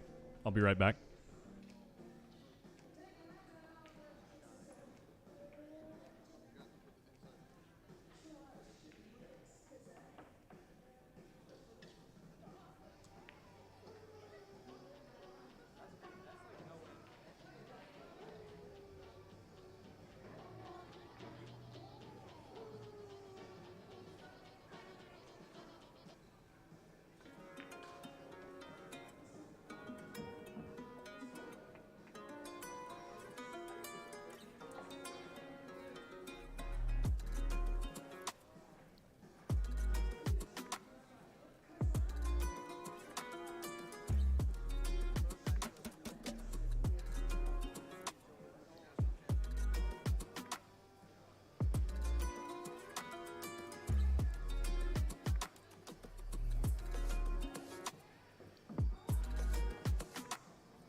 It's looking like we're about to get started with the announcements. Let me kill the background music. Announce our winners for the BEF Junior National 8-ball Championship. Oh, he's right in front of my camera, Randy. Come on, Randy. 17-year-old Payne McBride. Congratulations.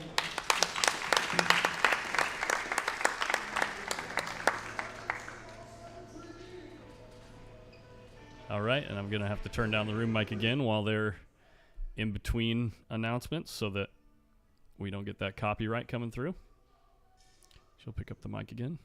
Runner-up from Lincoln, Nebraska, 16-year-old Rylan Yoder.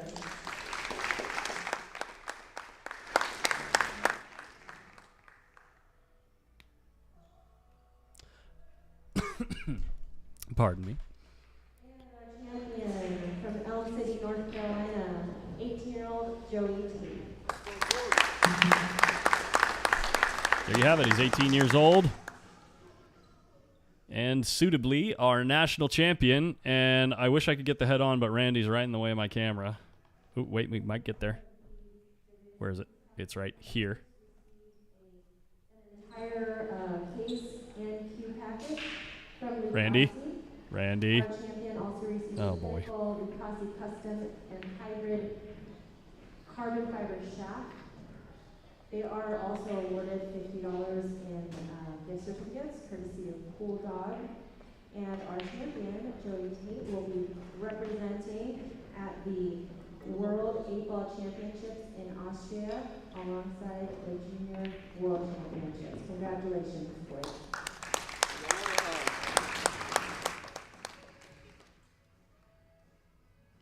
Very, very nice. Mark Barnum, they did. Mark Barnum says, why didn't they do this big presentation for the girls? Because they did. They did it immediately after the conclusion of the girls' final last night.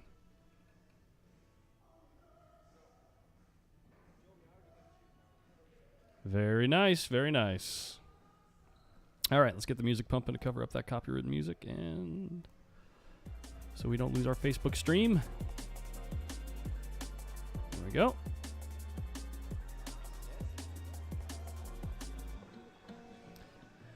Heard someone asking for table 9. Payne McBride getting some pictures with his new cue. Or is that his cue? That was his cue. That's his playing cue. Nice. Yeah, I'll see if I can pull up table 9, maybe. 9 might be a little bit out of reach, though. Let's see.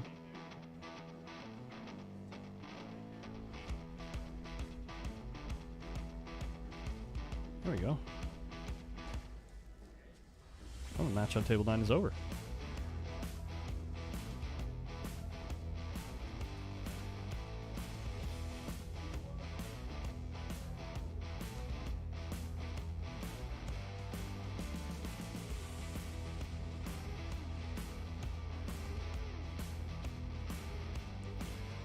Junaid Ali, I'll make sure I ask him for you, and I'll show him the comment.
It looks like RBP won by his smile. Yeah, he he does tend to be quite, what's the word, emotionally transparent.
What? What happened? Wait, what happened? No. That never happened.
cue down.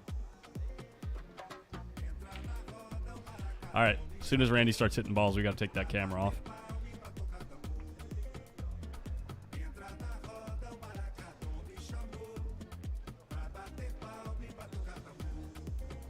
All right, we're currently taking requests.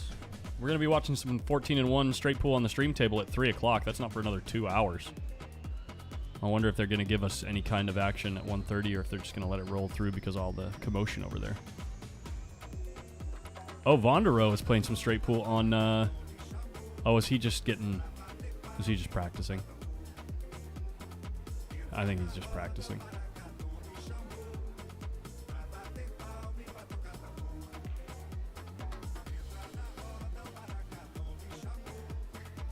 Maybe Sophia Mast here on table 16.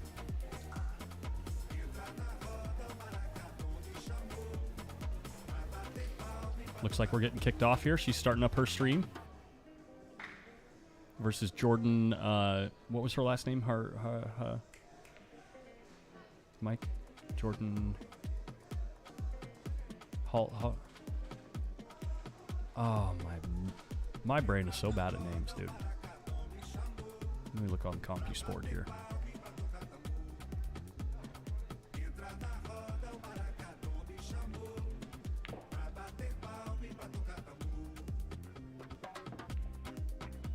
Wait, that's not Mackenzie Kuda, is it? Hellfree.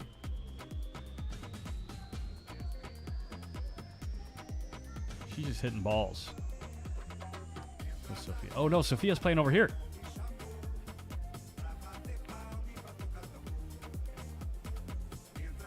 There we go. Which means that Jordan Hellfree is playing Evelyn Gorecki over here.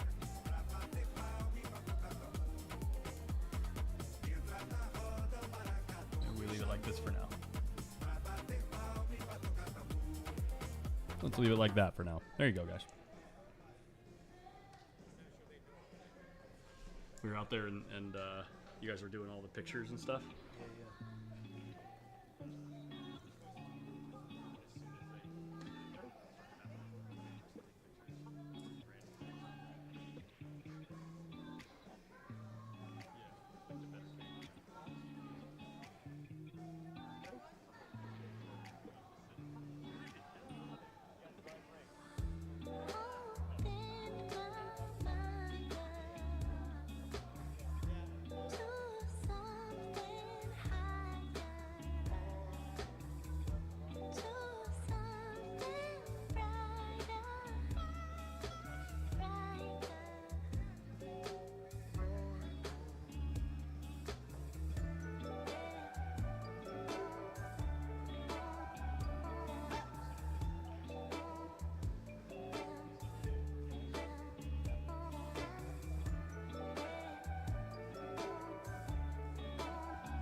step is a layup. My life like a movie, just keep moving, it's a trailer. Chefing in my kitchen, got me trying to get my cake up. I think after all this coming to me, not straight up. All in my core, high step is a layup.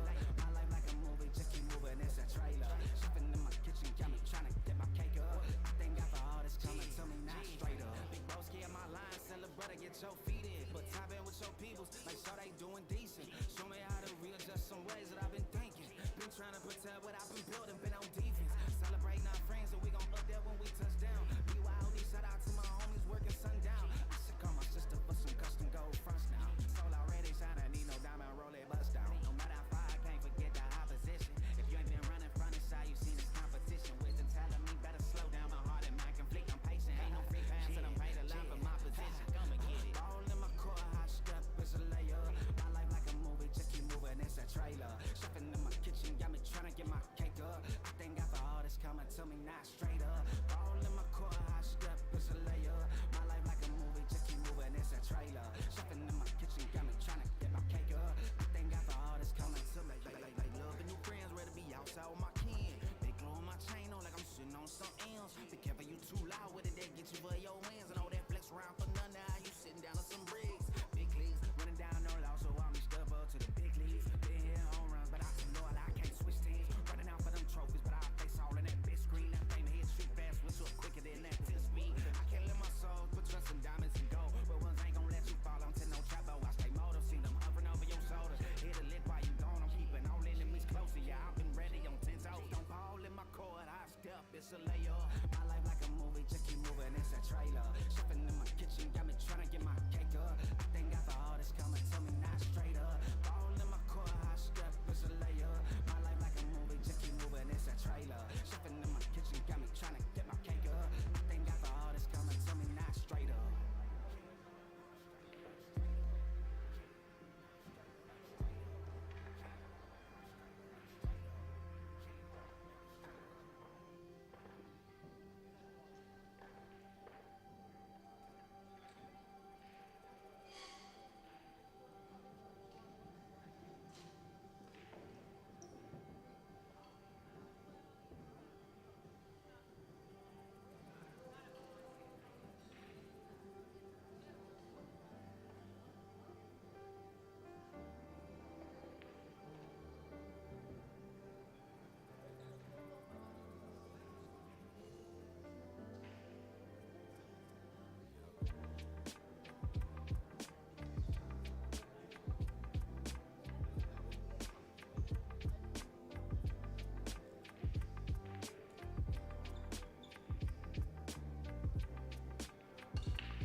All right, guys, we are going to take some a request. What match do you guys want to watch right now? I was just teaching Mike a few things on the cameras.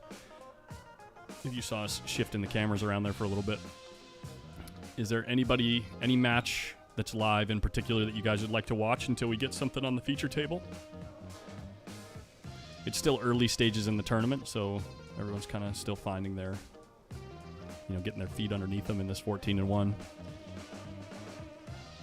The other side of that wall over there is the concession stand and the bar and the amateur tournament that's going on. Yeah, there's actually a local amateur tournament going on. And also, if you ever...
Sorry if you could barely hear me. Table 3 sounds good. We'll slide over there right now. I'll let Mike do it. And then for the bracket, it's on CompuSport. You can see the link in the video description on YouTube and Facebook, or you can go directly to CompuSport.com and register an email address, and then you can see all the brackets available there.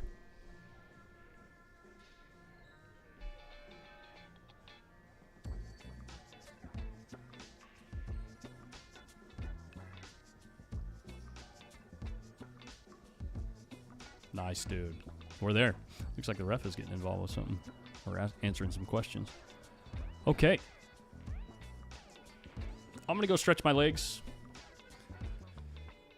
We're just going to be kind of relaxing to the vibes of some 14-1 until we get a match on the feature table. Okay, guys? The reason being 14-1 is a pretty cerebral game. And so unless I've got multiple angles to work with in a very dedicated match, it becomes very difficult to analyze and give any type of feedback or commentary for the game. So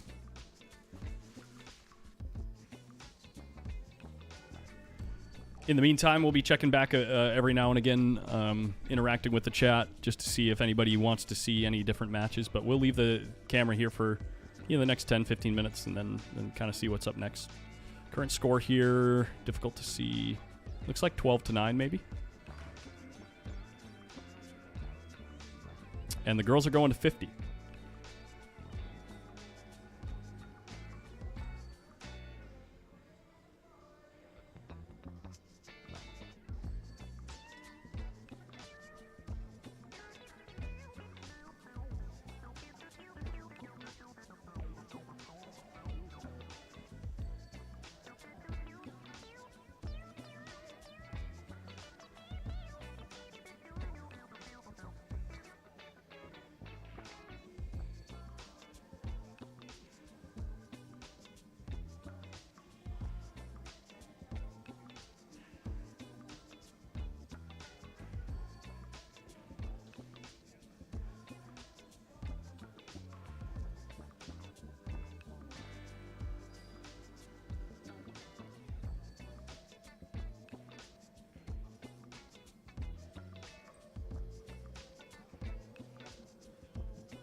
looking up for me, that's what Montero said. Been pumping out pheromones and wearing red. Young Jerry Lawler, king, but they're not aware of it.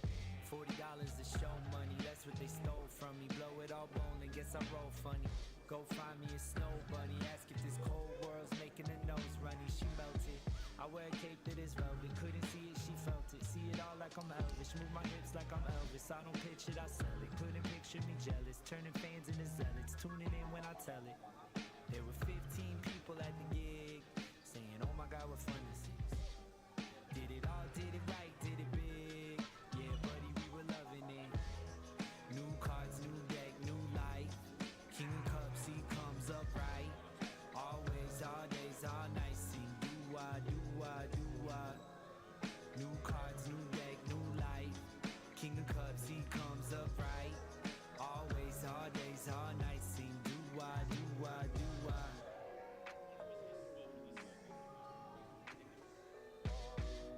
Highly gifted, my jacket's thrifted. Watch me get a pattern shifted, just acting different. Living in my minutes, I'm catalytic. That's why they love to jack the style like it's on a Civic. I will never pull the strings like an oligarch. I do my dance at the club with the lonely hearts. Watching all these little men try and be Bonapartes and make the rest of us deal with their broken parts. Despite evil, I like people. Put your hands in the air if you're bipedal. Yeah, if life is a film, give me 5 sequels. Trying to pull my thread through the plot like a fine needle. All of these lines equal proof that I live alone. Got the benefit of time to deliver flows. Eating creamy peanut butter, buddy, I lick the bowl. Brings my soul body into the physical. New cards, new deck, new life. King of Cups, he comes up right. Always, all days, all nights. Sing do-wah, do-wah, do-wah. New cards, new deck, new life. King of Cups, he comes up right. Always, all days, all nights. Sing do-wah, do-wah, do-wah.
All right, you guys, this is Molina Mike.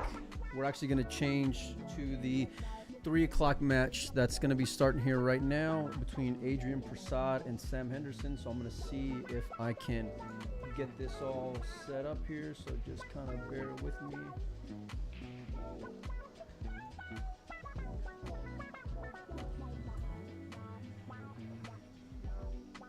We'll be here. So this is going to be the beginning of the straight pull match. Race to 75, right? Race 75.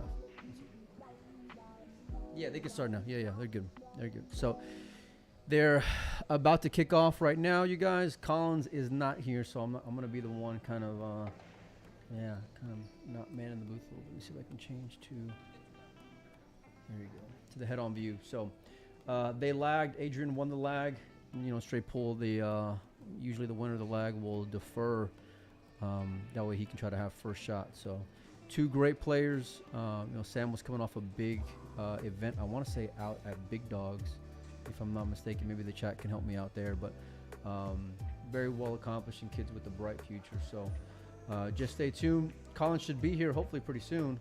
And then we'll get the scoreboard up and rolling as well. So yeah. Hopefully you guys heard all that because I don't even know if the mic's live.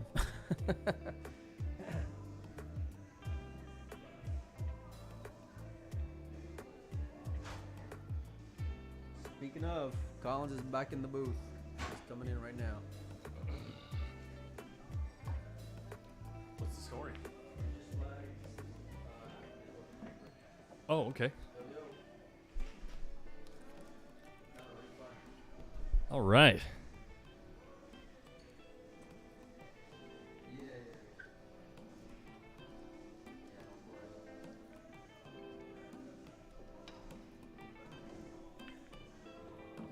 Oh, he thought he had a dead one. Oh, never mind. He cut a ball in. Okay, let me get the scoreboard ready to go. Actually, there was 2 of them there.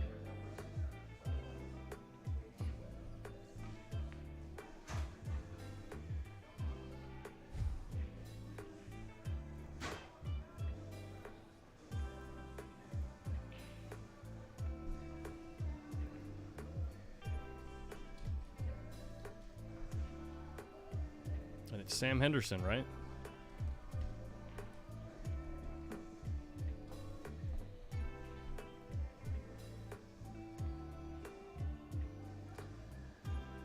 All right, let's get this all squared away.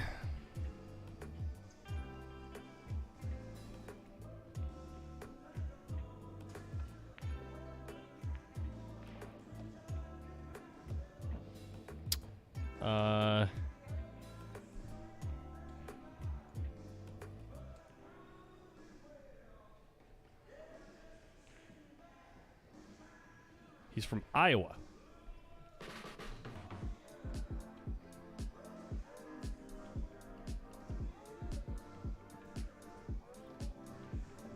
And I've been thinking about it. Everything getting so shrouded. And I've been thinking about it. Everything getting so shrouded. I just been spitting my flows. I just been spitting my flows. I just been ripping these shows. Ripping these. Get it, this shit that I know.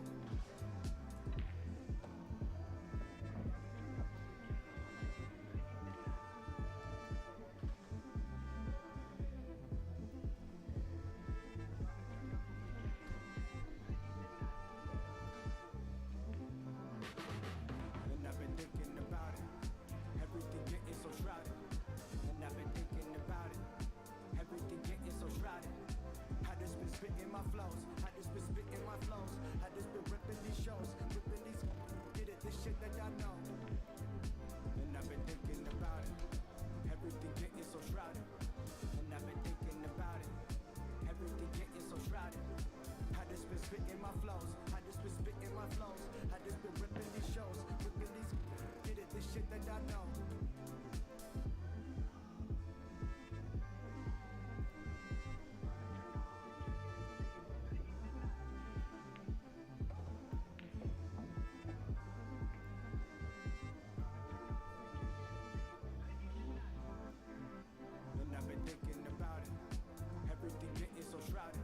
It is not race to 7. It is race to 75.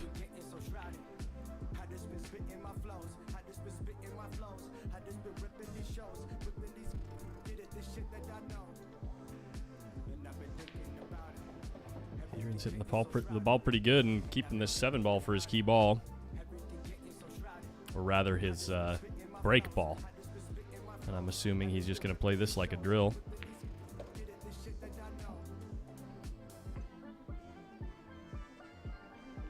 Same shot here. And then draw the cue ball straight back. Okay, this is cool too. I mean, he can go into the rail and back.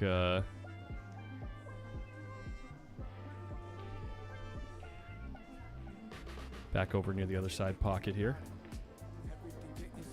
What a fantastic run out by Adrian in the first rack, huh? So, let's do it like this.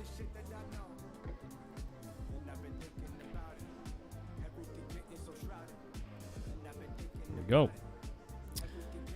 We're playing 14-1 straight pool. The way this game works, as you can see, is you can shoot any ball into any pocket. Every ball is worth 1 point.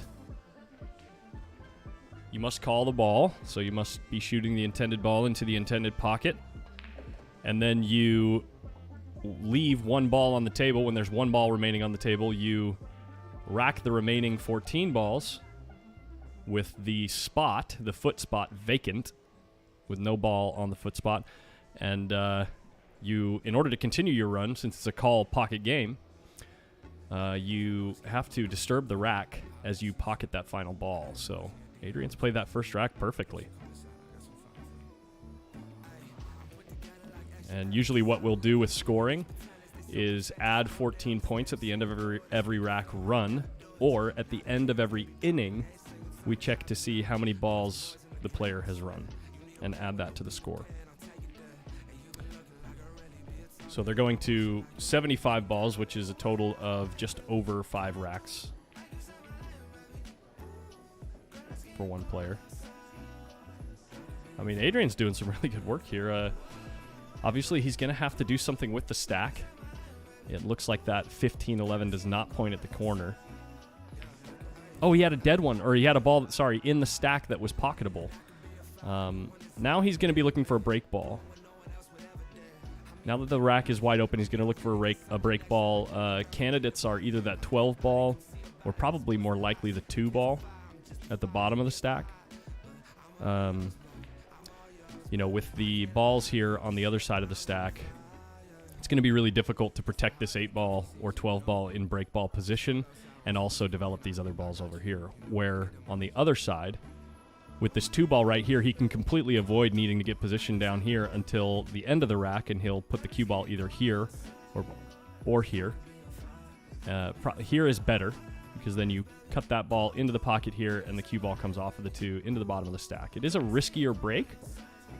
It's a riskier break ball because very frequently when pocketing this, you might kiss off of 2 balls in the stack and go into the corner here. And it's also really difficult to control the cue ball off the stack as far as making sure that you have an open shot afterwards. That's why the 8 ball right now is probably the favored ball for the break ball. It's a little high. Usually for a break ball, you want to have it just a touch lower, like about here, so that you're coming cleanly off the ball into the middle of the stack. With the position of the 8 ball here, he's going to be running into one of these 2 head balls in the stack when it's racked. That's if he gets out. So he's playing some pretty good straight pool right now.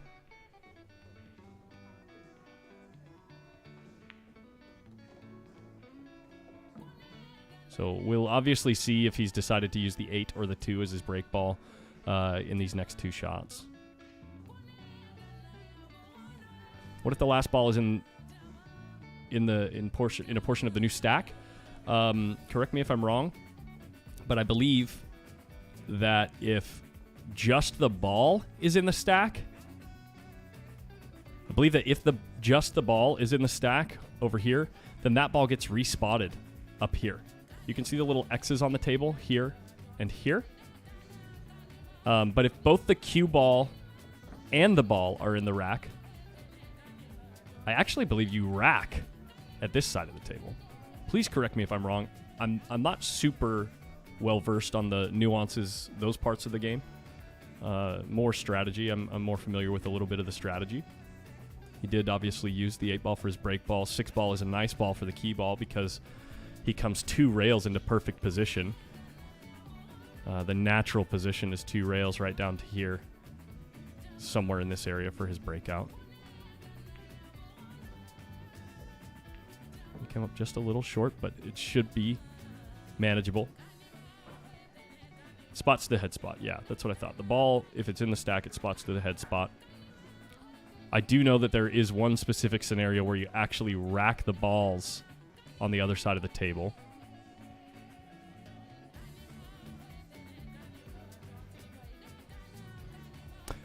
Oh, I see what you're saying. If both balls are in there, then you just rack all 15 balls and you start over.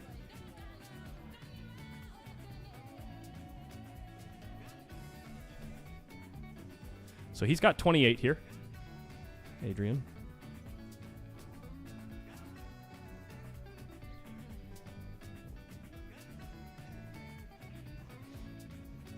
Yeah, I'm sure there's going to be plenty of individuals in the chat here that have played plenty of straight pool. This is a decent break, but is he going to come up with a shot on the 7 ball?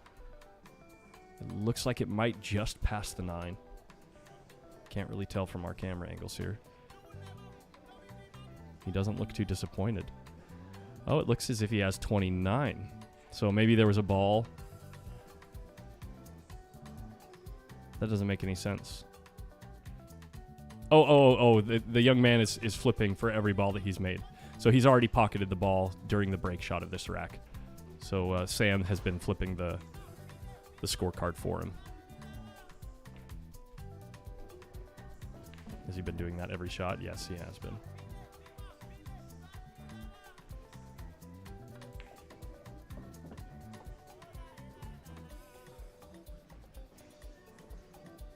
Yeah, thanks for the info, guys.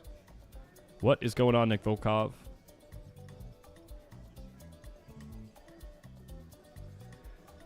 So this one's looking kind of tough from this position. I mean, he can use the 5 to try to regain good position on the table. Good news is there's not many balls on the foot rail. Usually if there's a lot of congestion on the foot rail, it can be quite difficult to pick those balls apart because the stack gets in the way of getting ideal position and moving forward. Adrian's major areas of concern are this 6, 15, 14 cluster over here, and then obviously the balls that remain in the stack. He's got to find a way to develop everything and create a break ball, so it's going to be tough to get out here. Running through the stack. Doesn't get a break ball.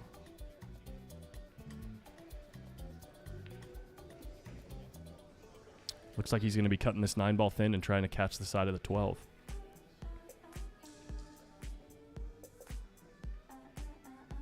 Straight into the 11 works okay, but it doesn't really develop a break ball.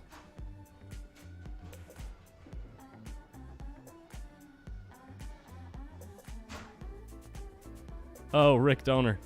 Nice. Thanks for the info then.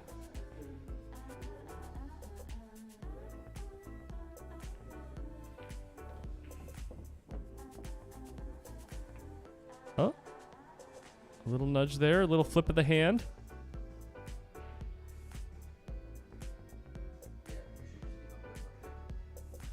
Maybe sliding across to run into the 12 ball again. He needs a break ball. The 10 ends up popping out into a really good spot for him. Wow, what a fantastic shot. Now he needs to figure out how he is going to run out these last 7 balls in order to preserve that break ball and have a good angle to get into the stack after the balls are racked.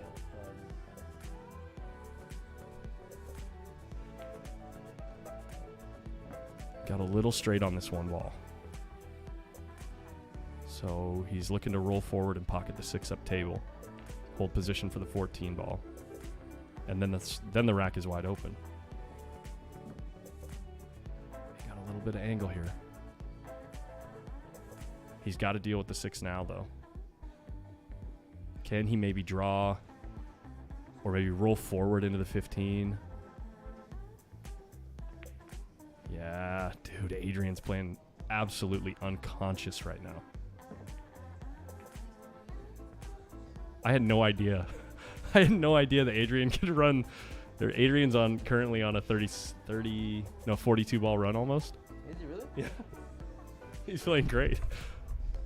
I had no idea he could. I mean, maybe he just has that good a pool sense for playing the game so much that he just can. It was that one pocket warm up me and him just had. Oh, of course it was. Yeah, take all the credit. Melina Mike, per usual. You know, just. Yeah, if he gets out here, it's a 42 ball run. I believe not, Jeff Nelson. I wonder if he can use that ball on the side to open up the pack. If he can get, I don't. Yeah, the 10 ball's a break ball, 100%. Yeah. Do you watch much straight pool? Are you pretty familiar with the game? I mean, I know the game, but sure, just finished. I've played I've watched. I gotta dip out. I gotta go do a thing with Mike. But I'll be back. We're gonna talk ESPN stuff. Nice. Wonder what he's doing here. Sure. Wonder what he's grabbing here. Oh, extension. Yeah, I've played a fair amount of 14-1. I'm not very good at it. Ball pocketing has actually always been the weakest part of my game. But I've watched quite a bit of the record attempts that have been happening over the past 5 years. And like I said, I've played a fair amount to at least not be, I'm not the greatest at the game, and I don't understand the game as good as some of the best guys do, but I played enough to know how to not sound like a complete moron.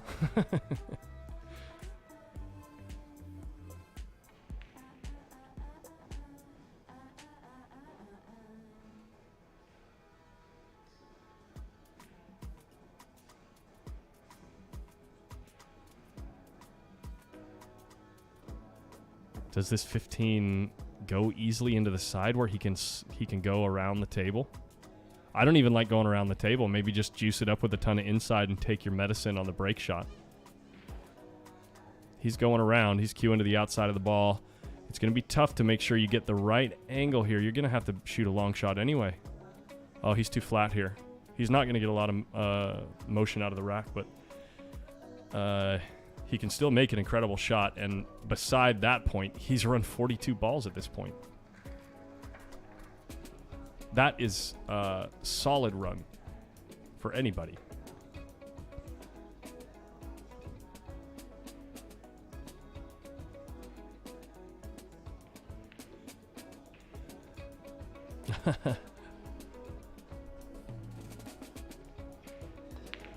Yeah. He was always going to be at a tough spot trying to get the balls wide open. So let's see how Sam responds. Been sitting in his chair for 3 racks.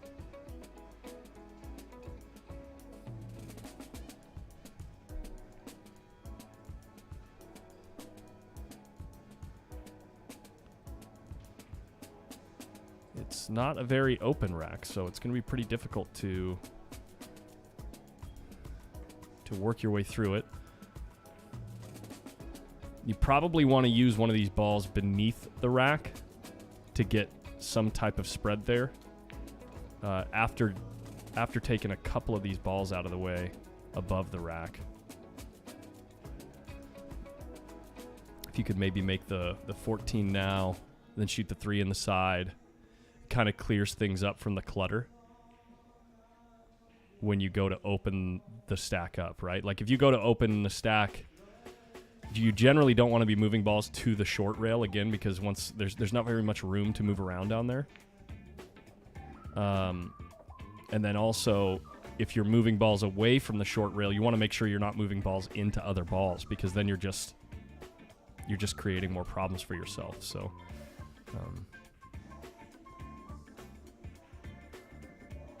let's see how he gets there.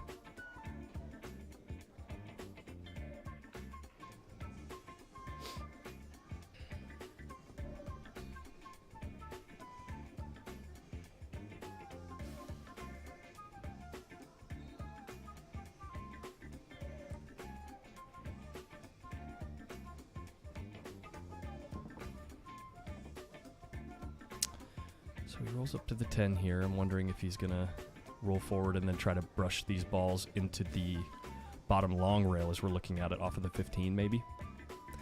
Or is he looking at maybe just taking a few balls and then playing safe?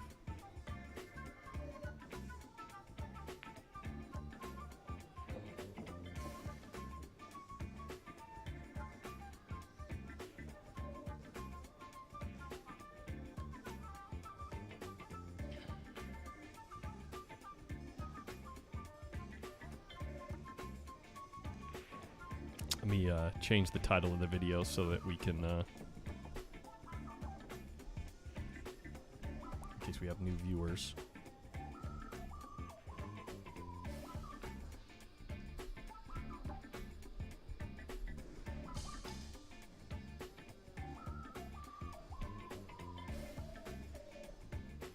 And that's updated. 10 ball starts. I've got the schedule here after Sam shoots a couple shots here, or maybe his next shot, we can... I wonder what Sam is looking at here.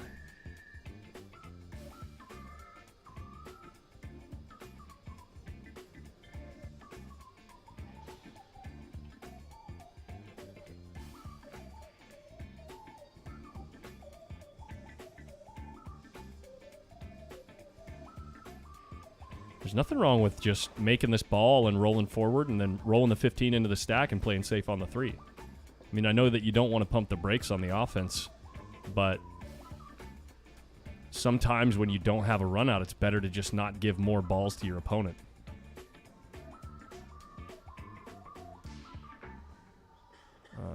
He's awfully thin on this 15 ball, and he's looking at like a super aggressive shot with like a 3-4 combo, which doesn't really open up the rack. Oh, he's looking at, he's looking at coming off the 3 into the stack. Okay, well, you got to get some kind of fortune. He's looking at how this 4 ball is going to skip off the 13 towards the side pocket and hopefully get position on the 4, I'm guessing. If I said side pocket, I meant corner, the top right corner as we're looking at it. 4 ball should be moving in that direction. And he catches the 4 ball thin.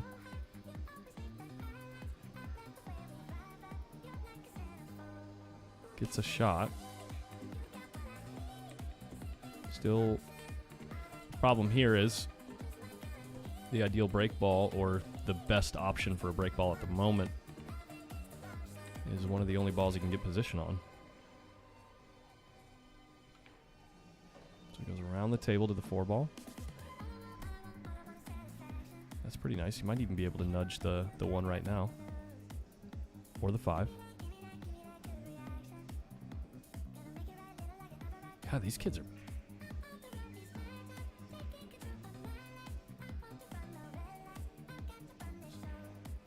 Yeah, he's acknowledging the problem right now. He doesn't want to move that ball because he needs it for later.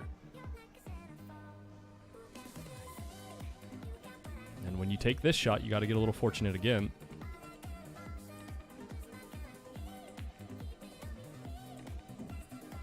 And 1 ball's still an option, but look at the 5 ball tying up with the 8.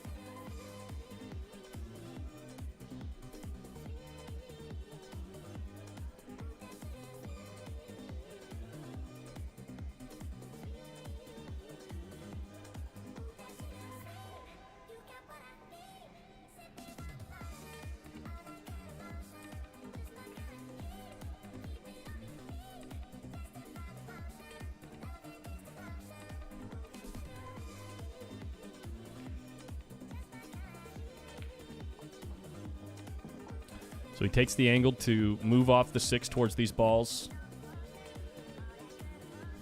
And he's going to need to make one last good collision and come up with an ideal angle on the ball that he gets a shot on to get position on the key ball.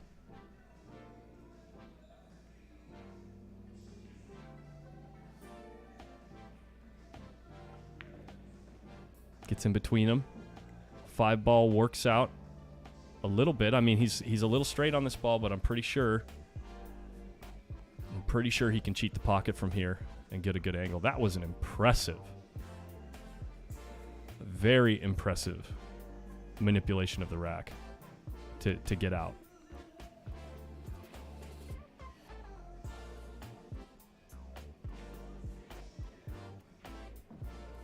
just a little back and forth. You want to touch the second long rail. You're kind of like thinking about the speed where don't just try to float out to here. You know what I mean? You want to think about the speed where you're coming here and you're going to tap this rail and then come out to here. And you need a really negative angle here so that you can draw and slide into the rack. You really don't want to be following off of this ball into the rack. So he touches, watch it, just touch the rail. Pop out, nice angle. And now he's probably going to be shooting the shot. Like I said, when you're breaking the balls off of this ball, if you go forward, you're going to be sending momentum into the stack down through the stack this way. And that doesn't really disperse the energy nicely through the rack. So the reason you want to shoot the draw shot here is it puts the kinetic energy of the cue ball straight into the meat of all the balls.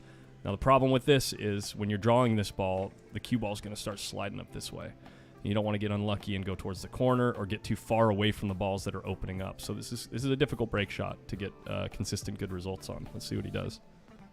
By the way, 42-14 is the score.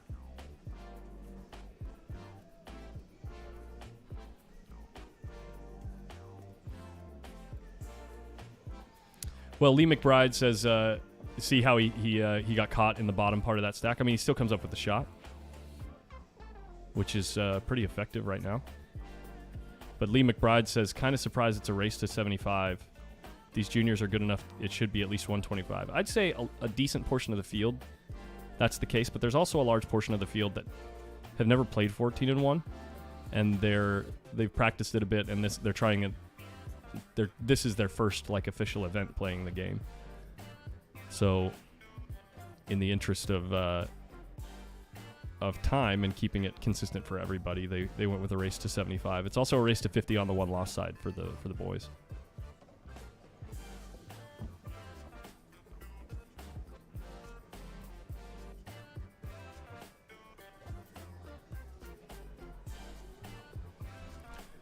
The 1 and 9 are sitting in decent positions for like a secondary breakout shot.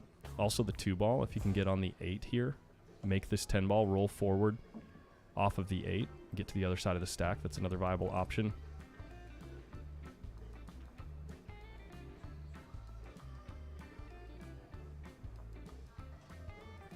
Oh yeah, by the way, the schedule that we were talking about is right here. So today's Wednesday. The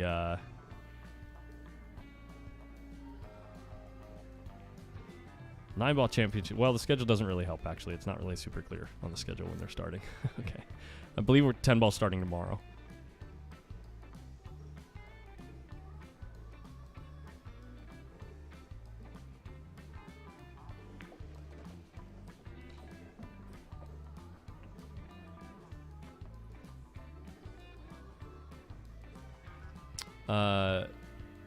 I believe Sam Henderson's over 700 Fargo, and Adrian Prasad is currently in the 660, 668 range.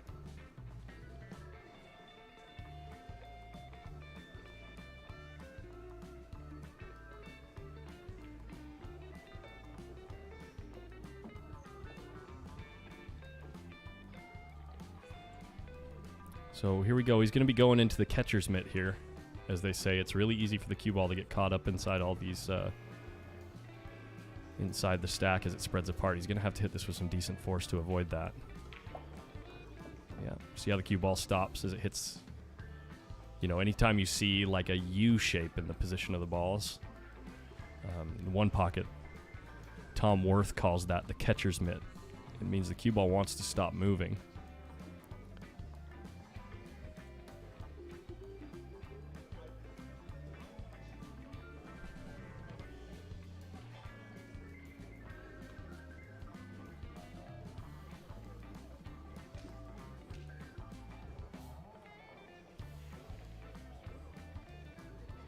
And negotiate a way around these, around the stack, maybe getting up to the 4-ball or the 10. He decides to play 2 rails out around the 10.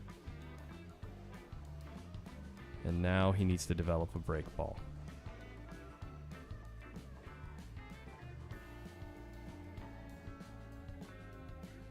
Yes, we're on YouTube, yeah. Is that Mr. Pickles on the Facebook chat?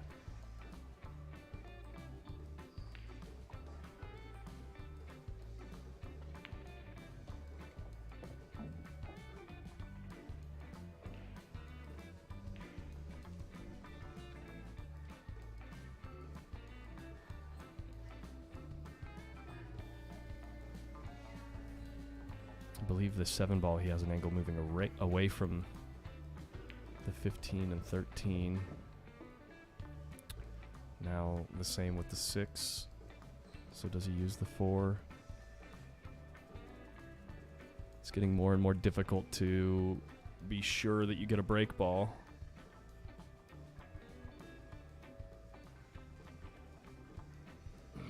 If he could at some point find his way to either, well, really, honestly, this side of the 6 with some type of angle where he can just tap these 2 balls.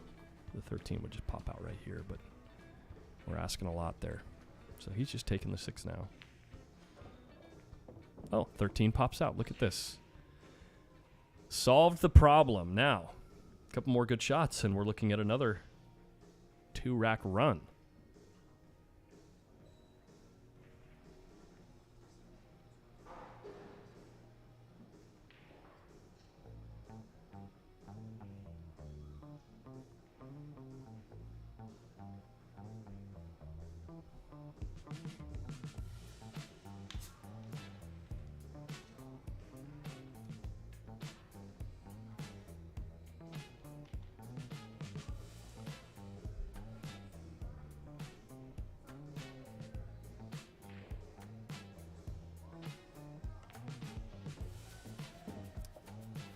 Pretty aggressive positional shot here. How'd he hit it?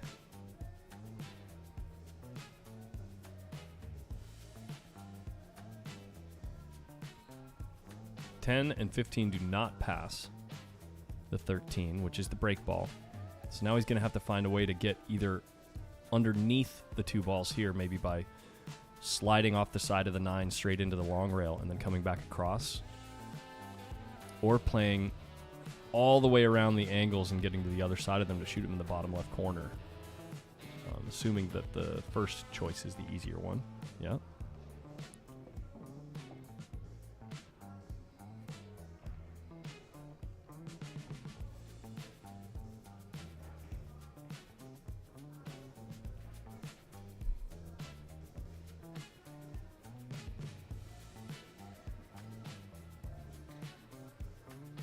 Got to cue straight for either of these shots. Got to cue real straight. Not a problem. Not a problem for these guys. For me, maybe sometimes, maybe not. Maybe sometimes yes, maybe sometimes no. Sometimes maybe no. Most of the time, it's a problem for me.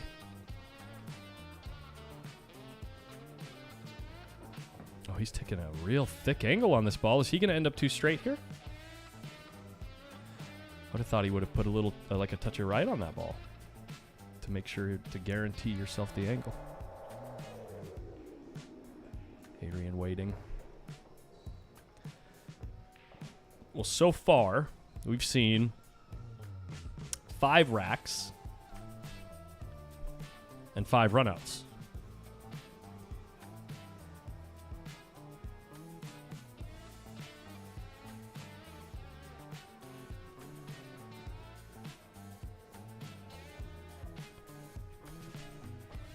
Got a pretty stiff angle on this 13 ball.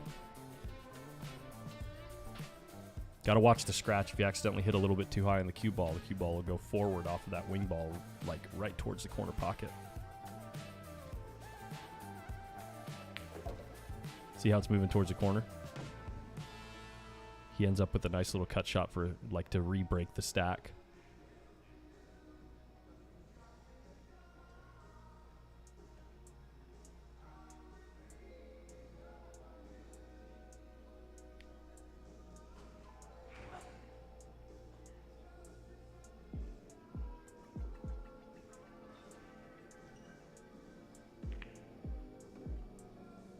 Uh-huh. Bummer. Unlucky. The balls just did not go anywhere. He's been hitting the ball so good, too.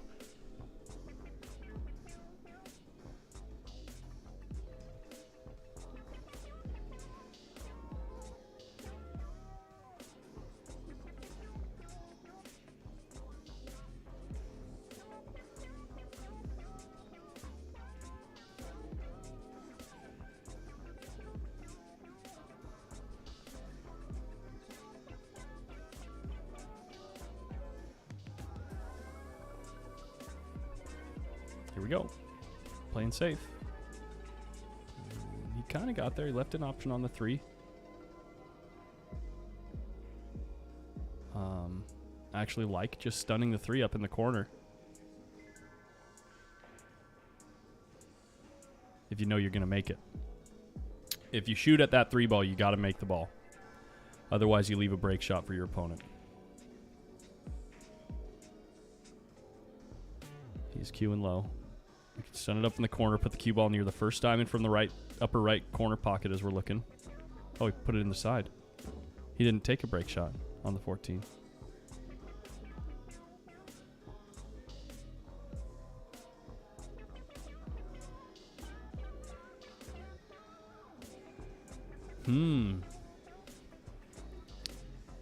Well, how do you get back down there now?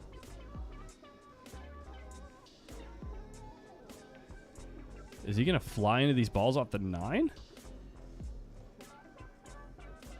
Oh, he's shooting the 10.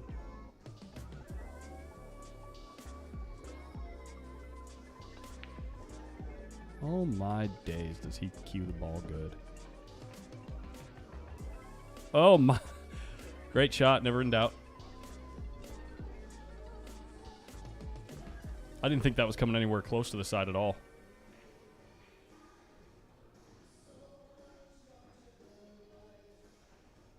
Oh, by the way, Adrian has shot 2 balls now, which means I'm going to check the scorecard to make sure that I'm matching what they say, but I'm not going to look at it yet. I'm going to try to do some math. Adrian's made 2.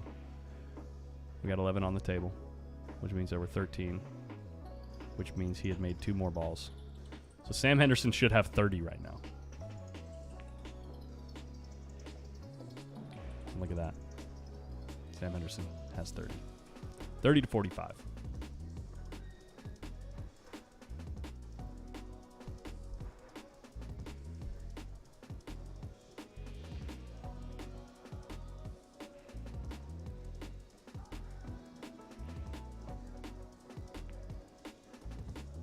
This is 4 ball past the 5.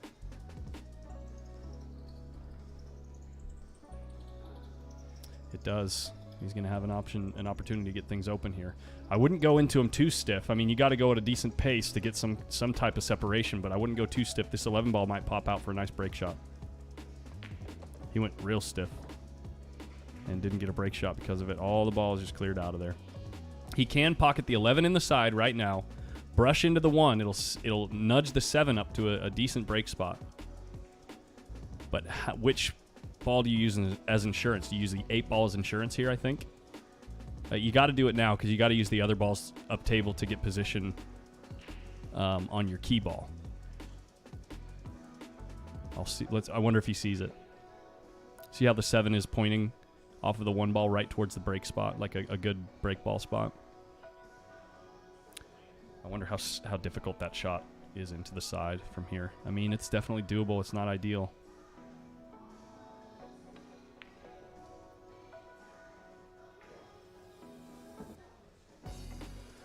Going this way.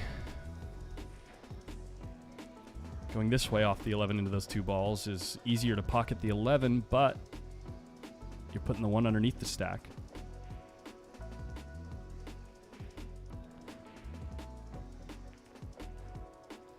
He does get perfect break ball position for the 1 ball, though.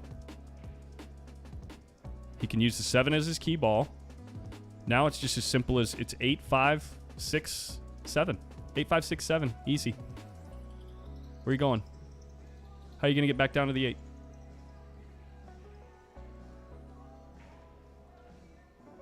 He's gonna go to the short rail and use the 8 ball as the key ball. Yeah, he's gonna go to the short rail and use the 8 ball as the key ball. Slide right out here.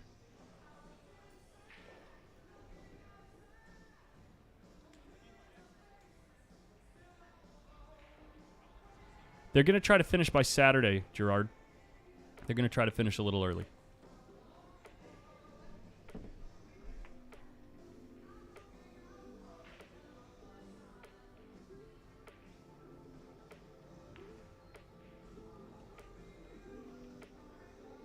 It says on the schedule final Sunday, but they're going to try to finish by Saturday night.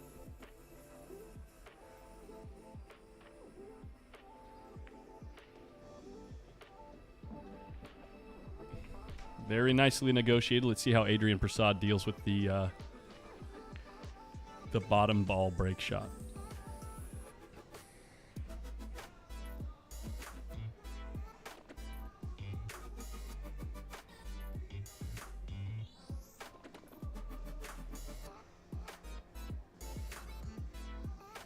A little straight. A little flat. He's not getting a lot of natural motion into the stack. So if Sam made 2 balls that rack, that left 12 for Adrian, which puts him at 54.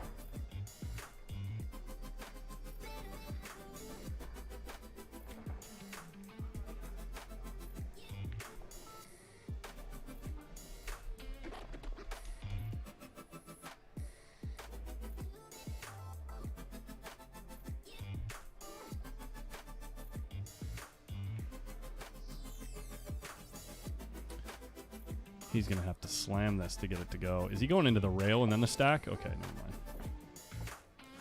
Oh, baby. Oh, baby. Wow.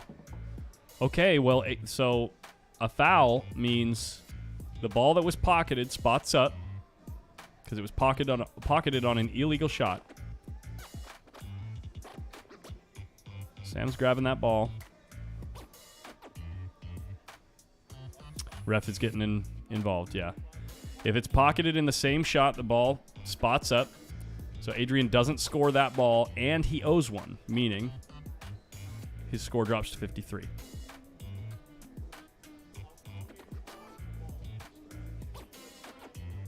Yeah, the ref is now clarifying only if you pocket ball and foul. Only if you pocket a ball and foul do you spot one. You do not spot the ball for the point that you lose, like in one pocket. So in one pocket, the reason that would be a common misunderstanding is because in one pocket, a more popular game these days, when you subtract 1 point from your score, you also spot the ball that represents that point. So in one pocket, what typically happens if you scratch and make a ball is you owe 1, so you have to spot 1 for losing the point, and then you also have to spot the ball that was pocketed during the illegal shot. So that's 2 spotted. But in straight pool, you never spot a ball because you're reducing your score. You're only spotting the ball because it was pocketed during an illegal shot. So that's why only 1 spot's right there. Hopefully I explained that in a way that makes sense.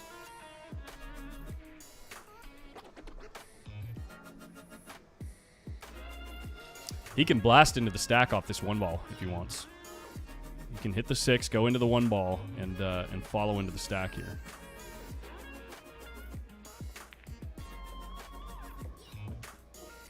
And kind of comes up with a semi shot on the 1 ball. I wouldn't really call the shot on the 14 a shot. If I'm here in this shot, honestly, what I'm doing, it's not ideal. But I'm thinning off this 13, going bing, bang, up here, unless he's got a dead ball in this combo right here on the 2-7. Right here with the cue ball is pretty good.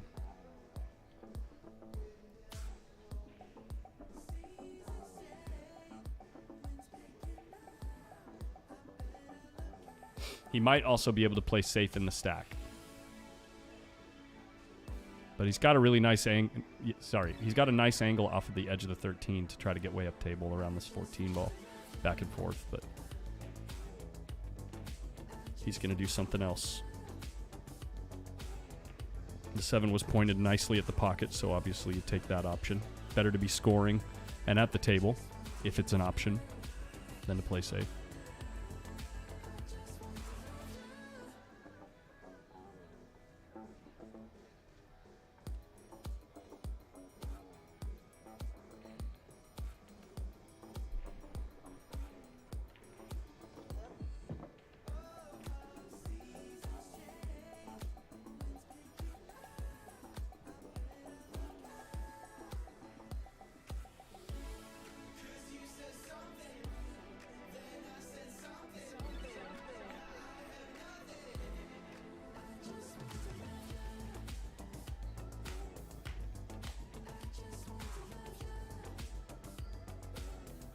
I'm sorry, I don't usually do this in events like this, but this song is awesome.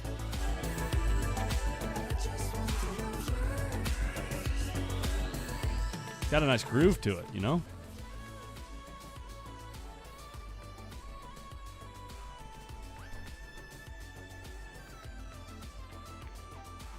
Misses the 2 ball. Does he leave anything? He leaves a shot on the 10, and Adrian only needs, what, 22 more. He needs to finish this rack and almost another rack.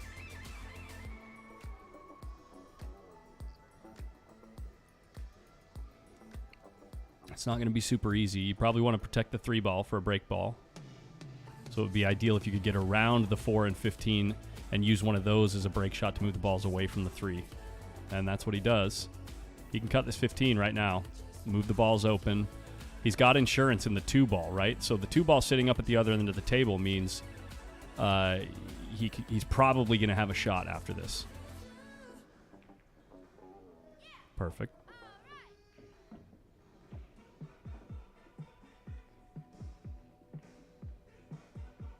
Brian Allman. Yeah. Yeah, you don't want the booth cam on because all you'd see is me doing this.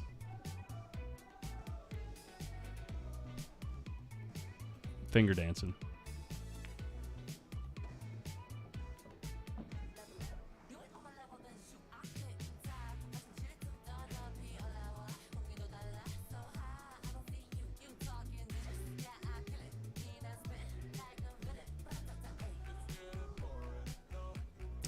That 8-11 combo might be on option later.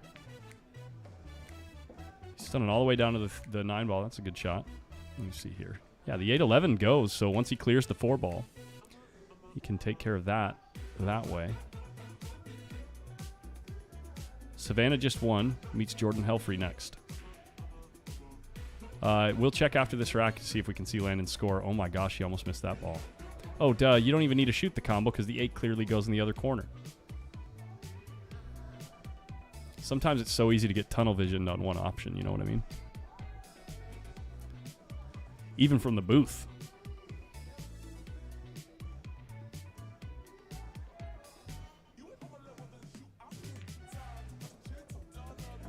Don't want to get tied up. Still had insurance either way. He's going to use the 2 ball as a key ball, it looks like. Just roll forward here. Get a little bit closer to your work on the 2 ball. Make sure you leave yourself a healthy angle on the 2. Slide around the table. Oh, by the way, Sam Henderson's score is currently at 35. He made 5 balls in his last run.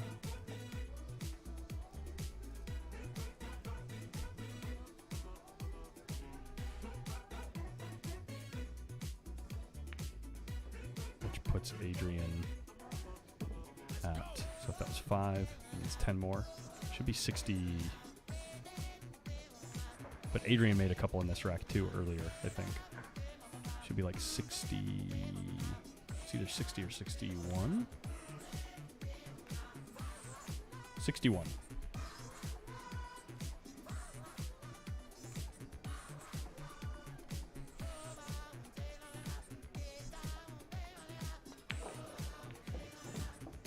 Same thing that happened to Sam Henderson. Just not leaving himself enough angle on the break ball to keep really, you got to transfer a lot of momentum into the stack to get it to open up. There's a lot of balls sitting there.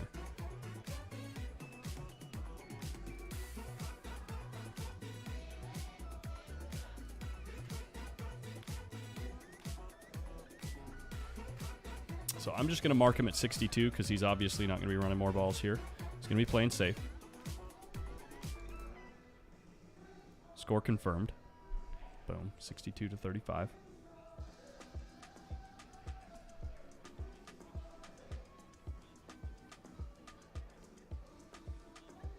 I'm glad it turned into an actual game instead of just a run-out fest. I mean, run-out fests are really fun to watch.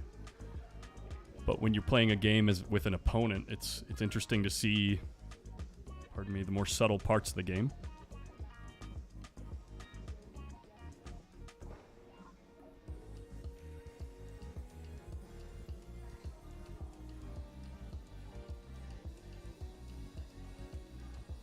I see what you're saying. Mike Hendricks says the angle was great, but he was trying to be greedy.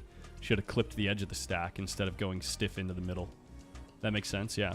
So the angle was suitable, but for the shot that he wanted to shoot, he needed more angle.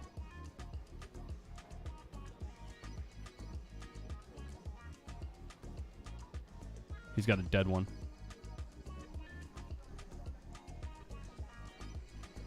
Look right here. He's got a dead one right there.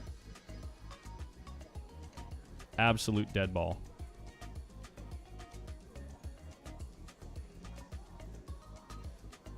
Which he cannot access, actually, from where he's at. Actually, he might be able to hit the 15 into the 8, into the 10, and make the dead ball. He's calling something. Hey, what's up, Steve?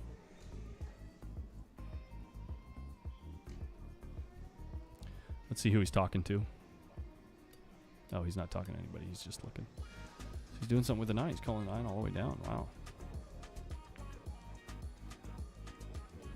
It's probably not going to... Oh, it barely falls, and he puts himself in jail. Is the 15 makeable from here? Or will the run be over? I think that's it for this run. You can see the whole 15, it might be makeable, but it's not easy. Holy crap, that's not easy.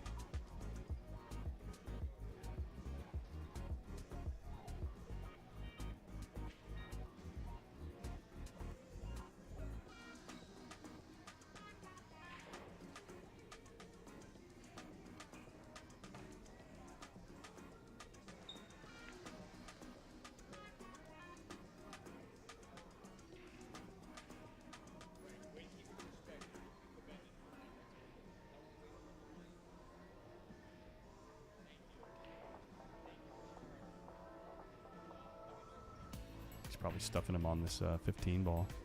Yeah. Oh, did he let the 8 out? No disappointed body language. Is the dead ball still there?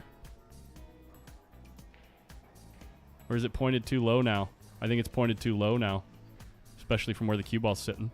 Maybe not. He just saw it. No, never mind. He just looked at it, which means it must not go.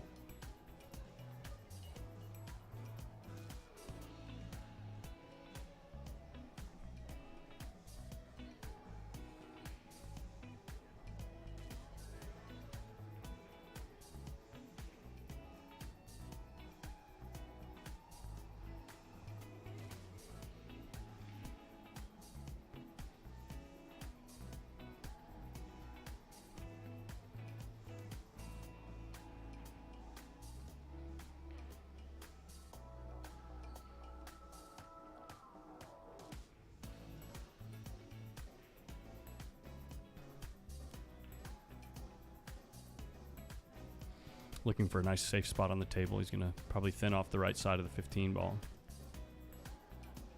I think that's what he was looking at anyway.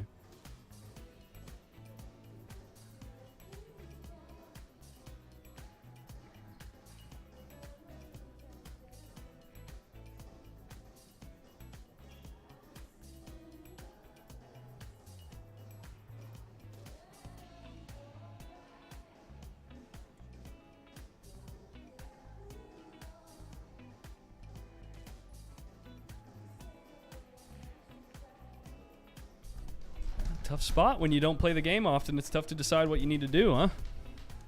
These super tight spots. You just leave one wide open for your opponent with an angle to go into the stack.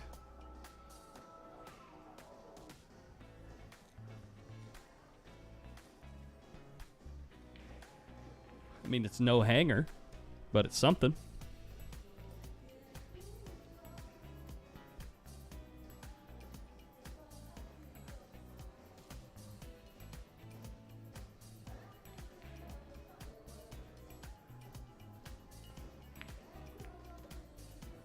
I mean, those balls have not been moved yet, the 10 and 12.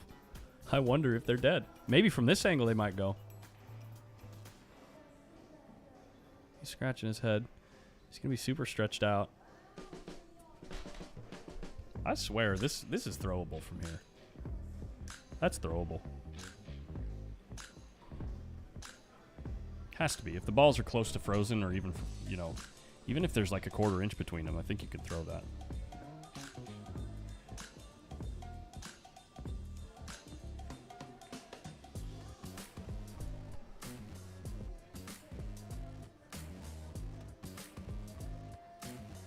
The stream is struggling.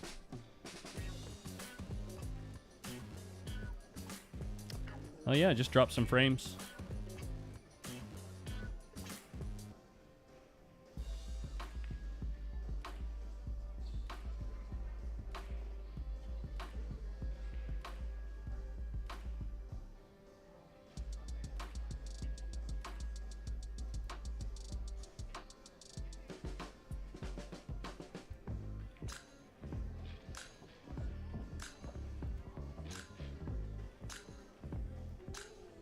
Looks like we should be okay, guys.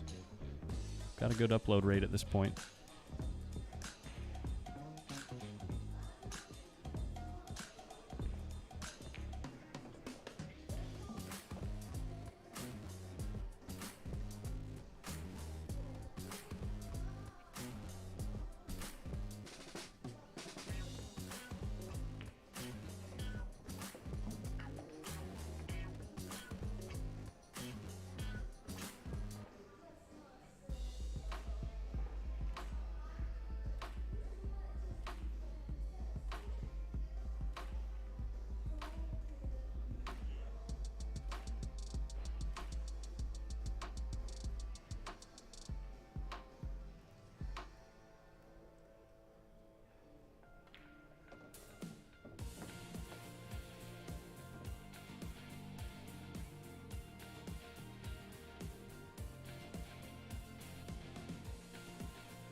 Matty Boy, no, we update the score after each inning.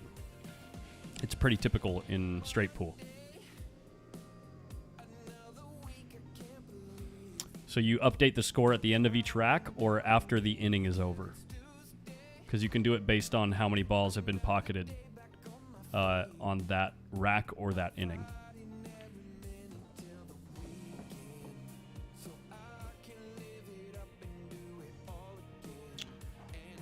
So like right now at the beginning of this rack, I believe the score was 35 to 62, right? So we would then know, since there's 7 balls on the table, he's run 8 up to this point. Or 7, sorry. Adrian made 1 ball on this rack, I believe.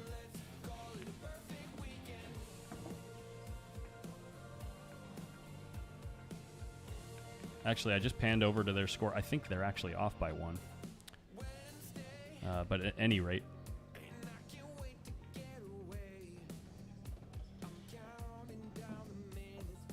you know that 14 balls are pocketed every rack. So, oh no, they're not off by 1. I was counting the last ball of the rack. Silly Collins.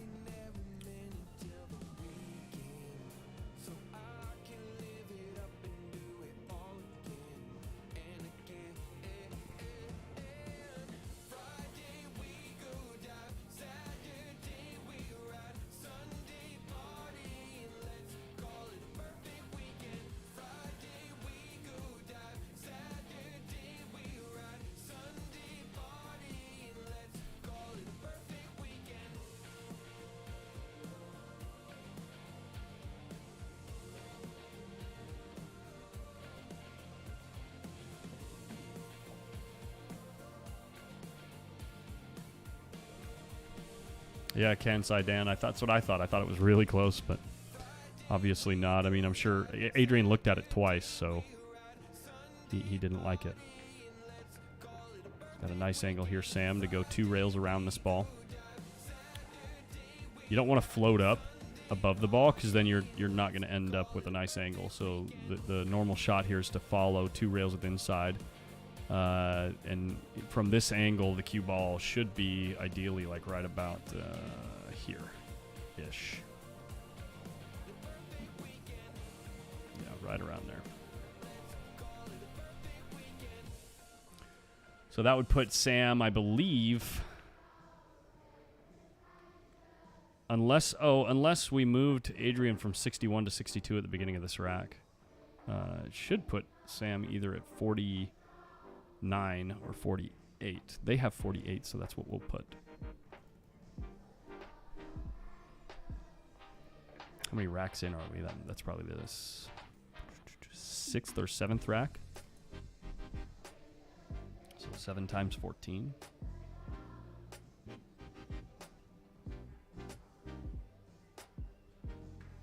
No, it must be the 8th rack. 112.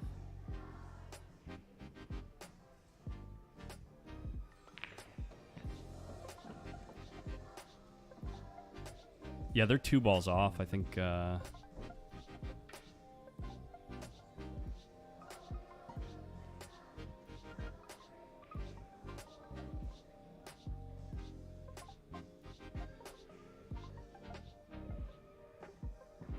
Well, you're only Sterling.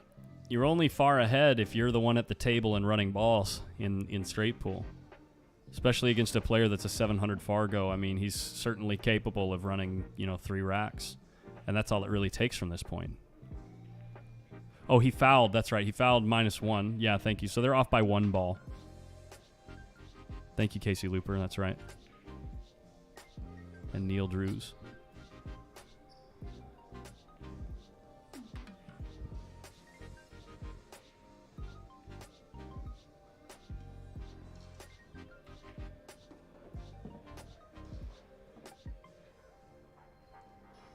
Yeah, with the balls wide open like this, Michael Johnson, I would assume he's going to make a comeback. This is, for a guy that plays at that level, this should be pretty routine. You're going to save the 2 ball or the 10 ball, depending on how the rack goes. And, yeah, it should be pretty manageable from here for a guy that can play like this. Oh, I did not get to check on Landon's score. What table are they playing on, Casey?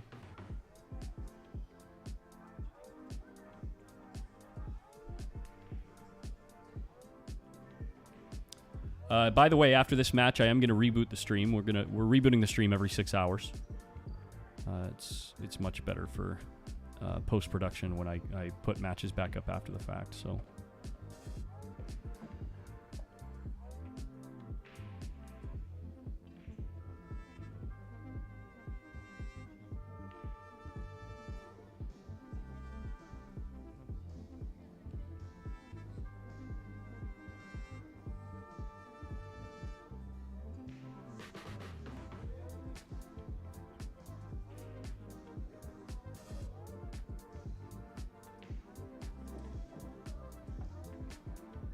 Table 14, let me see what I can see.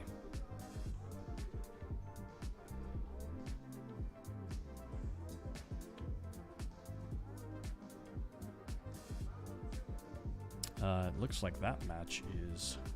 Oops. Sorry, guys. Sorry. Clicking the wrong buttons. Let's let Sam shoot, and then I'll try again.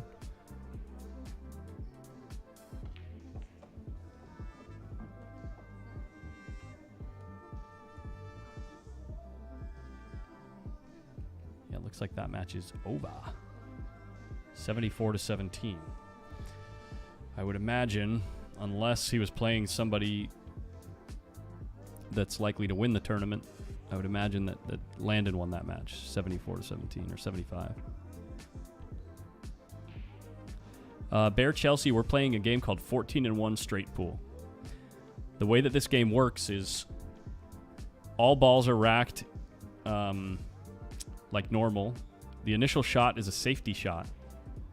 And once a player has the ability to run multiple balls, you can shoot any ball in any pocket.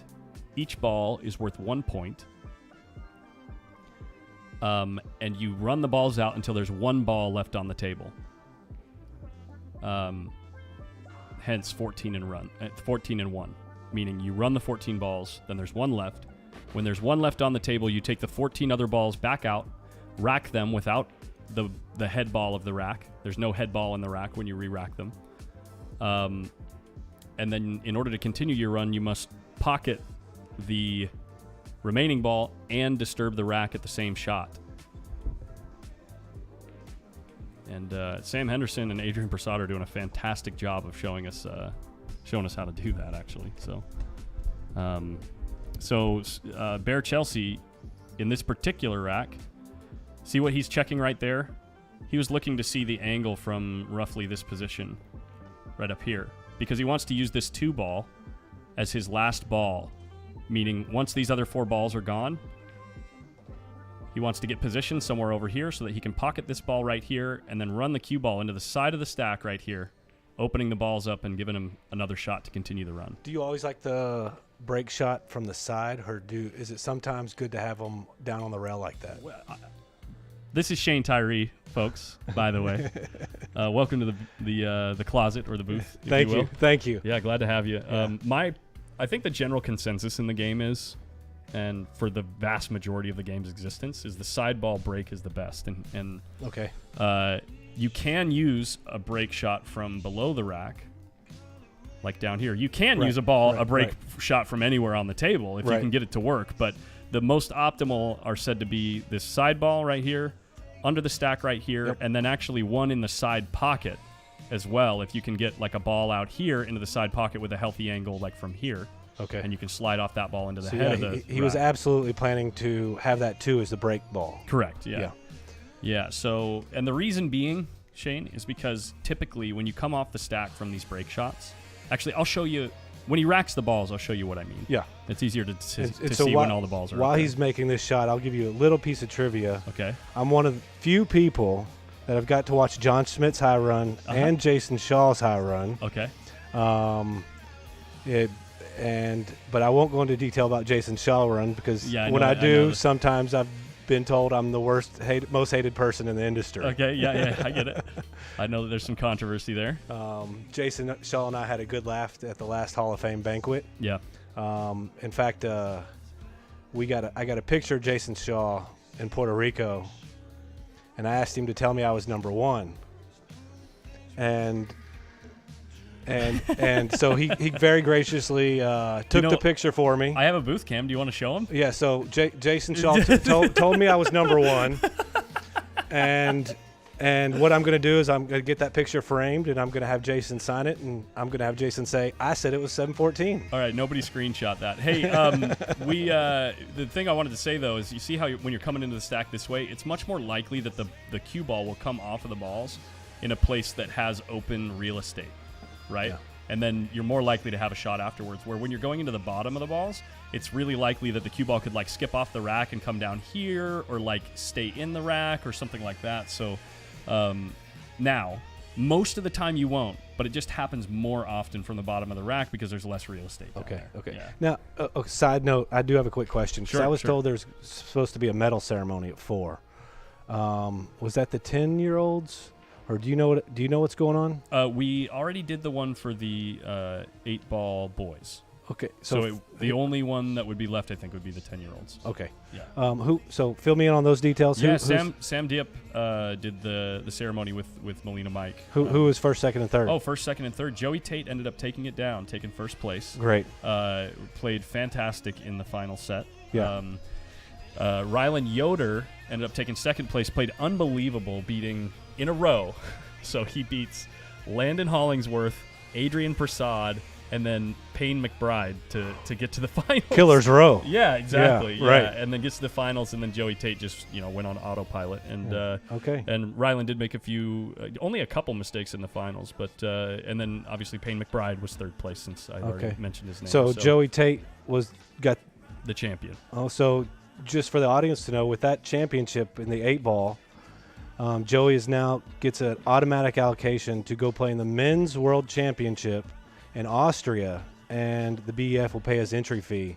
So regardless of whether or not Joey will qualify through to play in the World Juniors, he now has an automatic entry into the World 8-ball, and the BEF will pay his entry fee. Yeah. Okay, very cool. So we're trying a stage Joey very much deserves. Yes, absolutely. Yeah, he's a phenomenal player. Great attitude, good sportsmanship. By the way, at the end of that rack, we needed to add 14 to Sam's score, which puts him at 62. Thanks for stopping by, Shane, and sharing that. Yeah, he says never again, never on the camera again. It's funny. We caught a hot moment with Shane Tyree. The current score at the beginning of this rack was 62 to 62.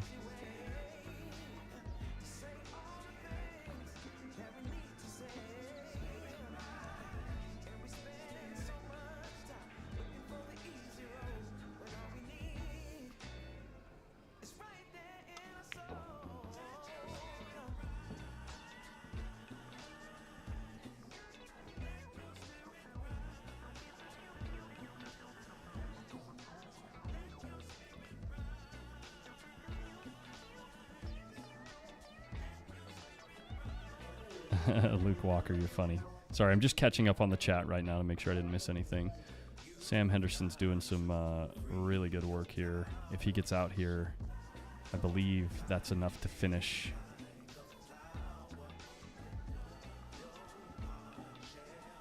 I believe.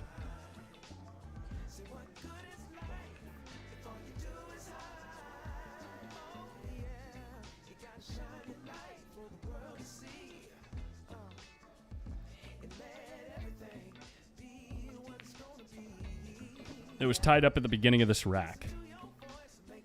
We always update the score. Oops, sorry. What just happened? Uh-oh. Did I lose a camera? Guys, I might have to go up on a scissor lift here after this match. Let me check something. Give me a second, guys.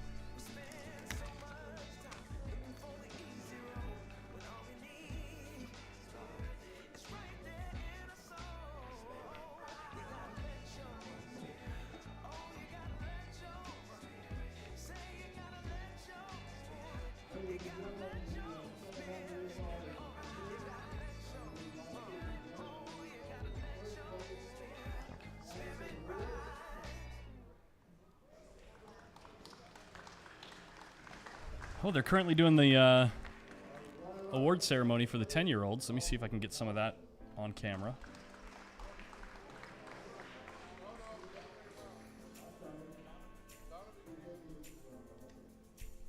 Here, let me turn this music down.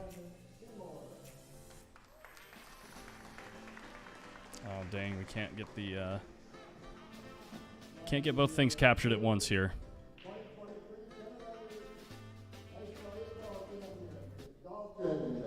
Nelson.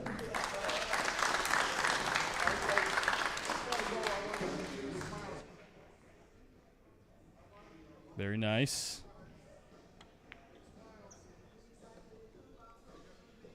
Nice. Is that Tanvi? Got third place? Or no? She just looks like her. Wears her hair the same way.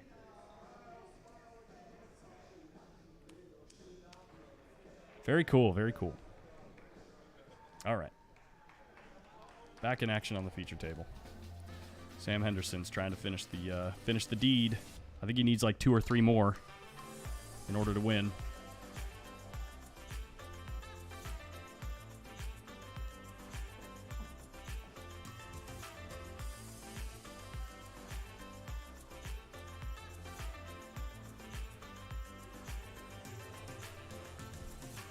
Oh, I keep going autopilot and clicking that button. Sorry about that, guys.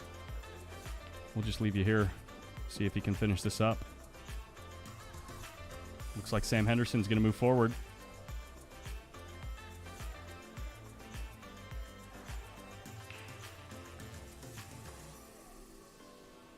Adrian has him at 70 here.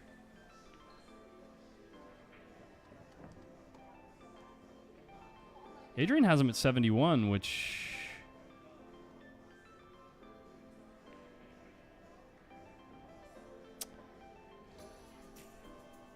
I'm not sure that math checks out. I think that's 10 racks in. 10 racks is 140 balls. We're like...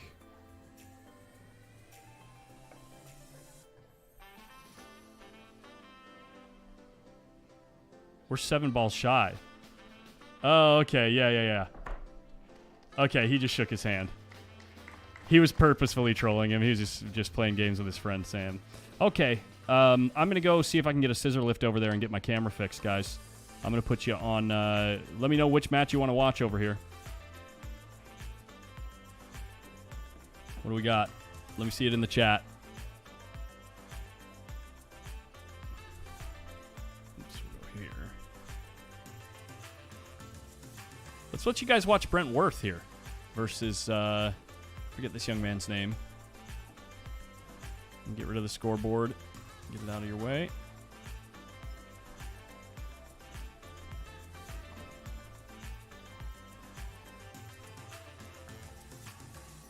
There you go.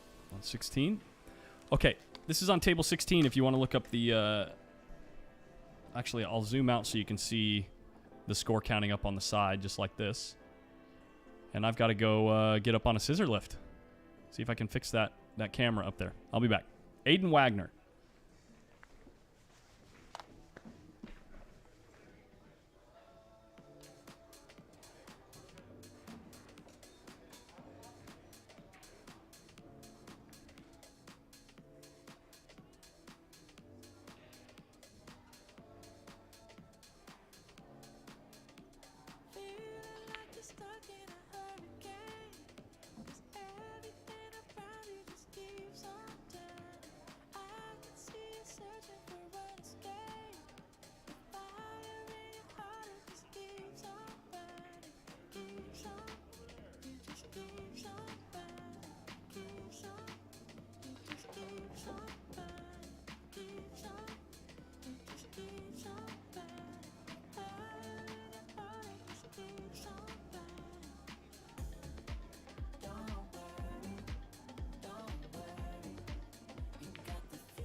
Stuck in a hurricane, 'cause everything around you just keeps on turning.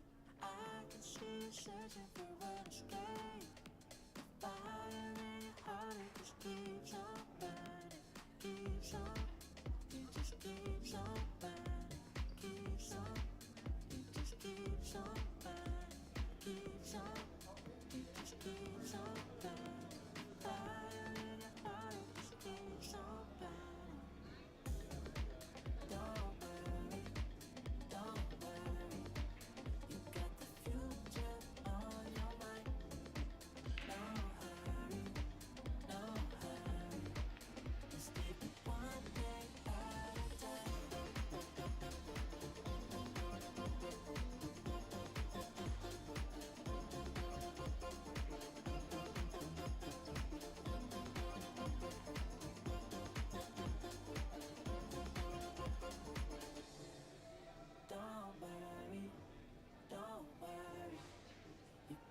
Future on your mind. No hurry, no hurry. Let's take it one day at a time. Don't worry, don't worry. You got the future on your mind. No hurry, no hurry. Let's take it one day at a time.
Okay. I think we got it sorted, guys.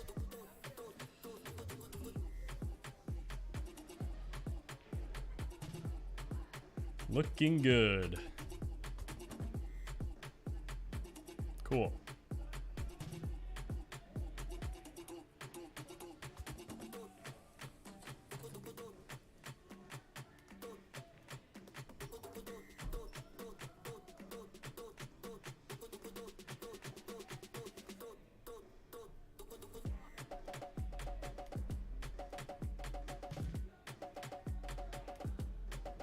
Okay, so guys, I am going to reboot the stream. We will be back as soon as we have action on table 1, which will be, I believe, at 6 o'clock. I'll give you that information right now. At 6 p.m. on table 1, we will have the winner between Sophia Mast and Bethany Tate play the winner between Jordan Helfrey and Savannah Easton.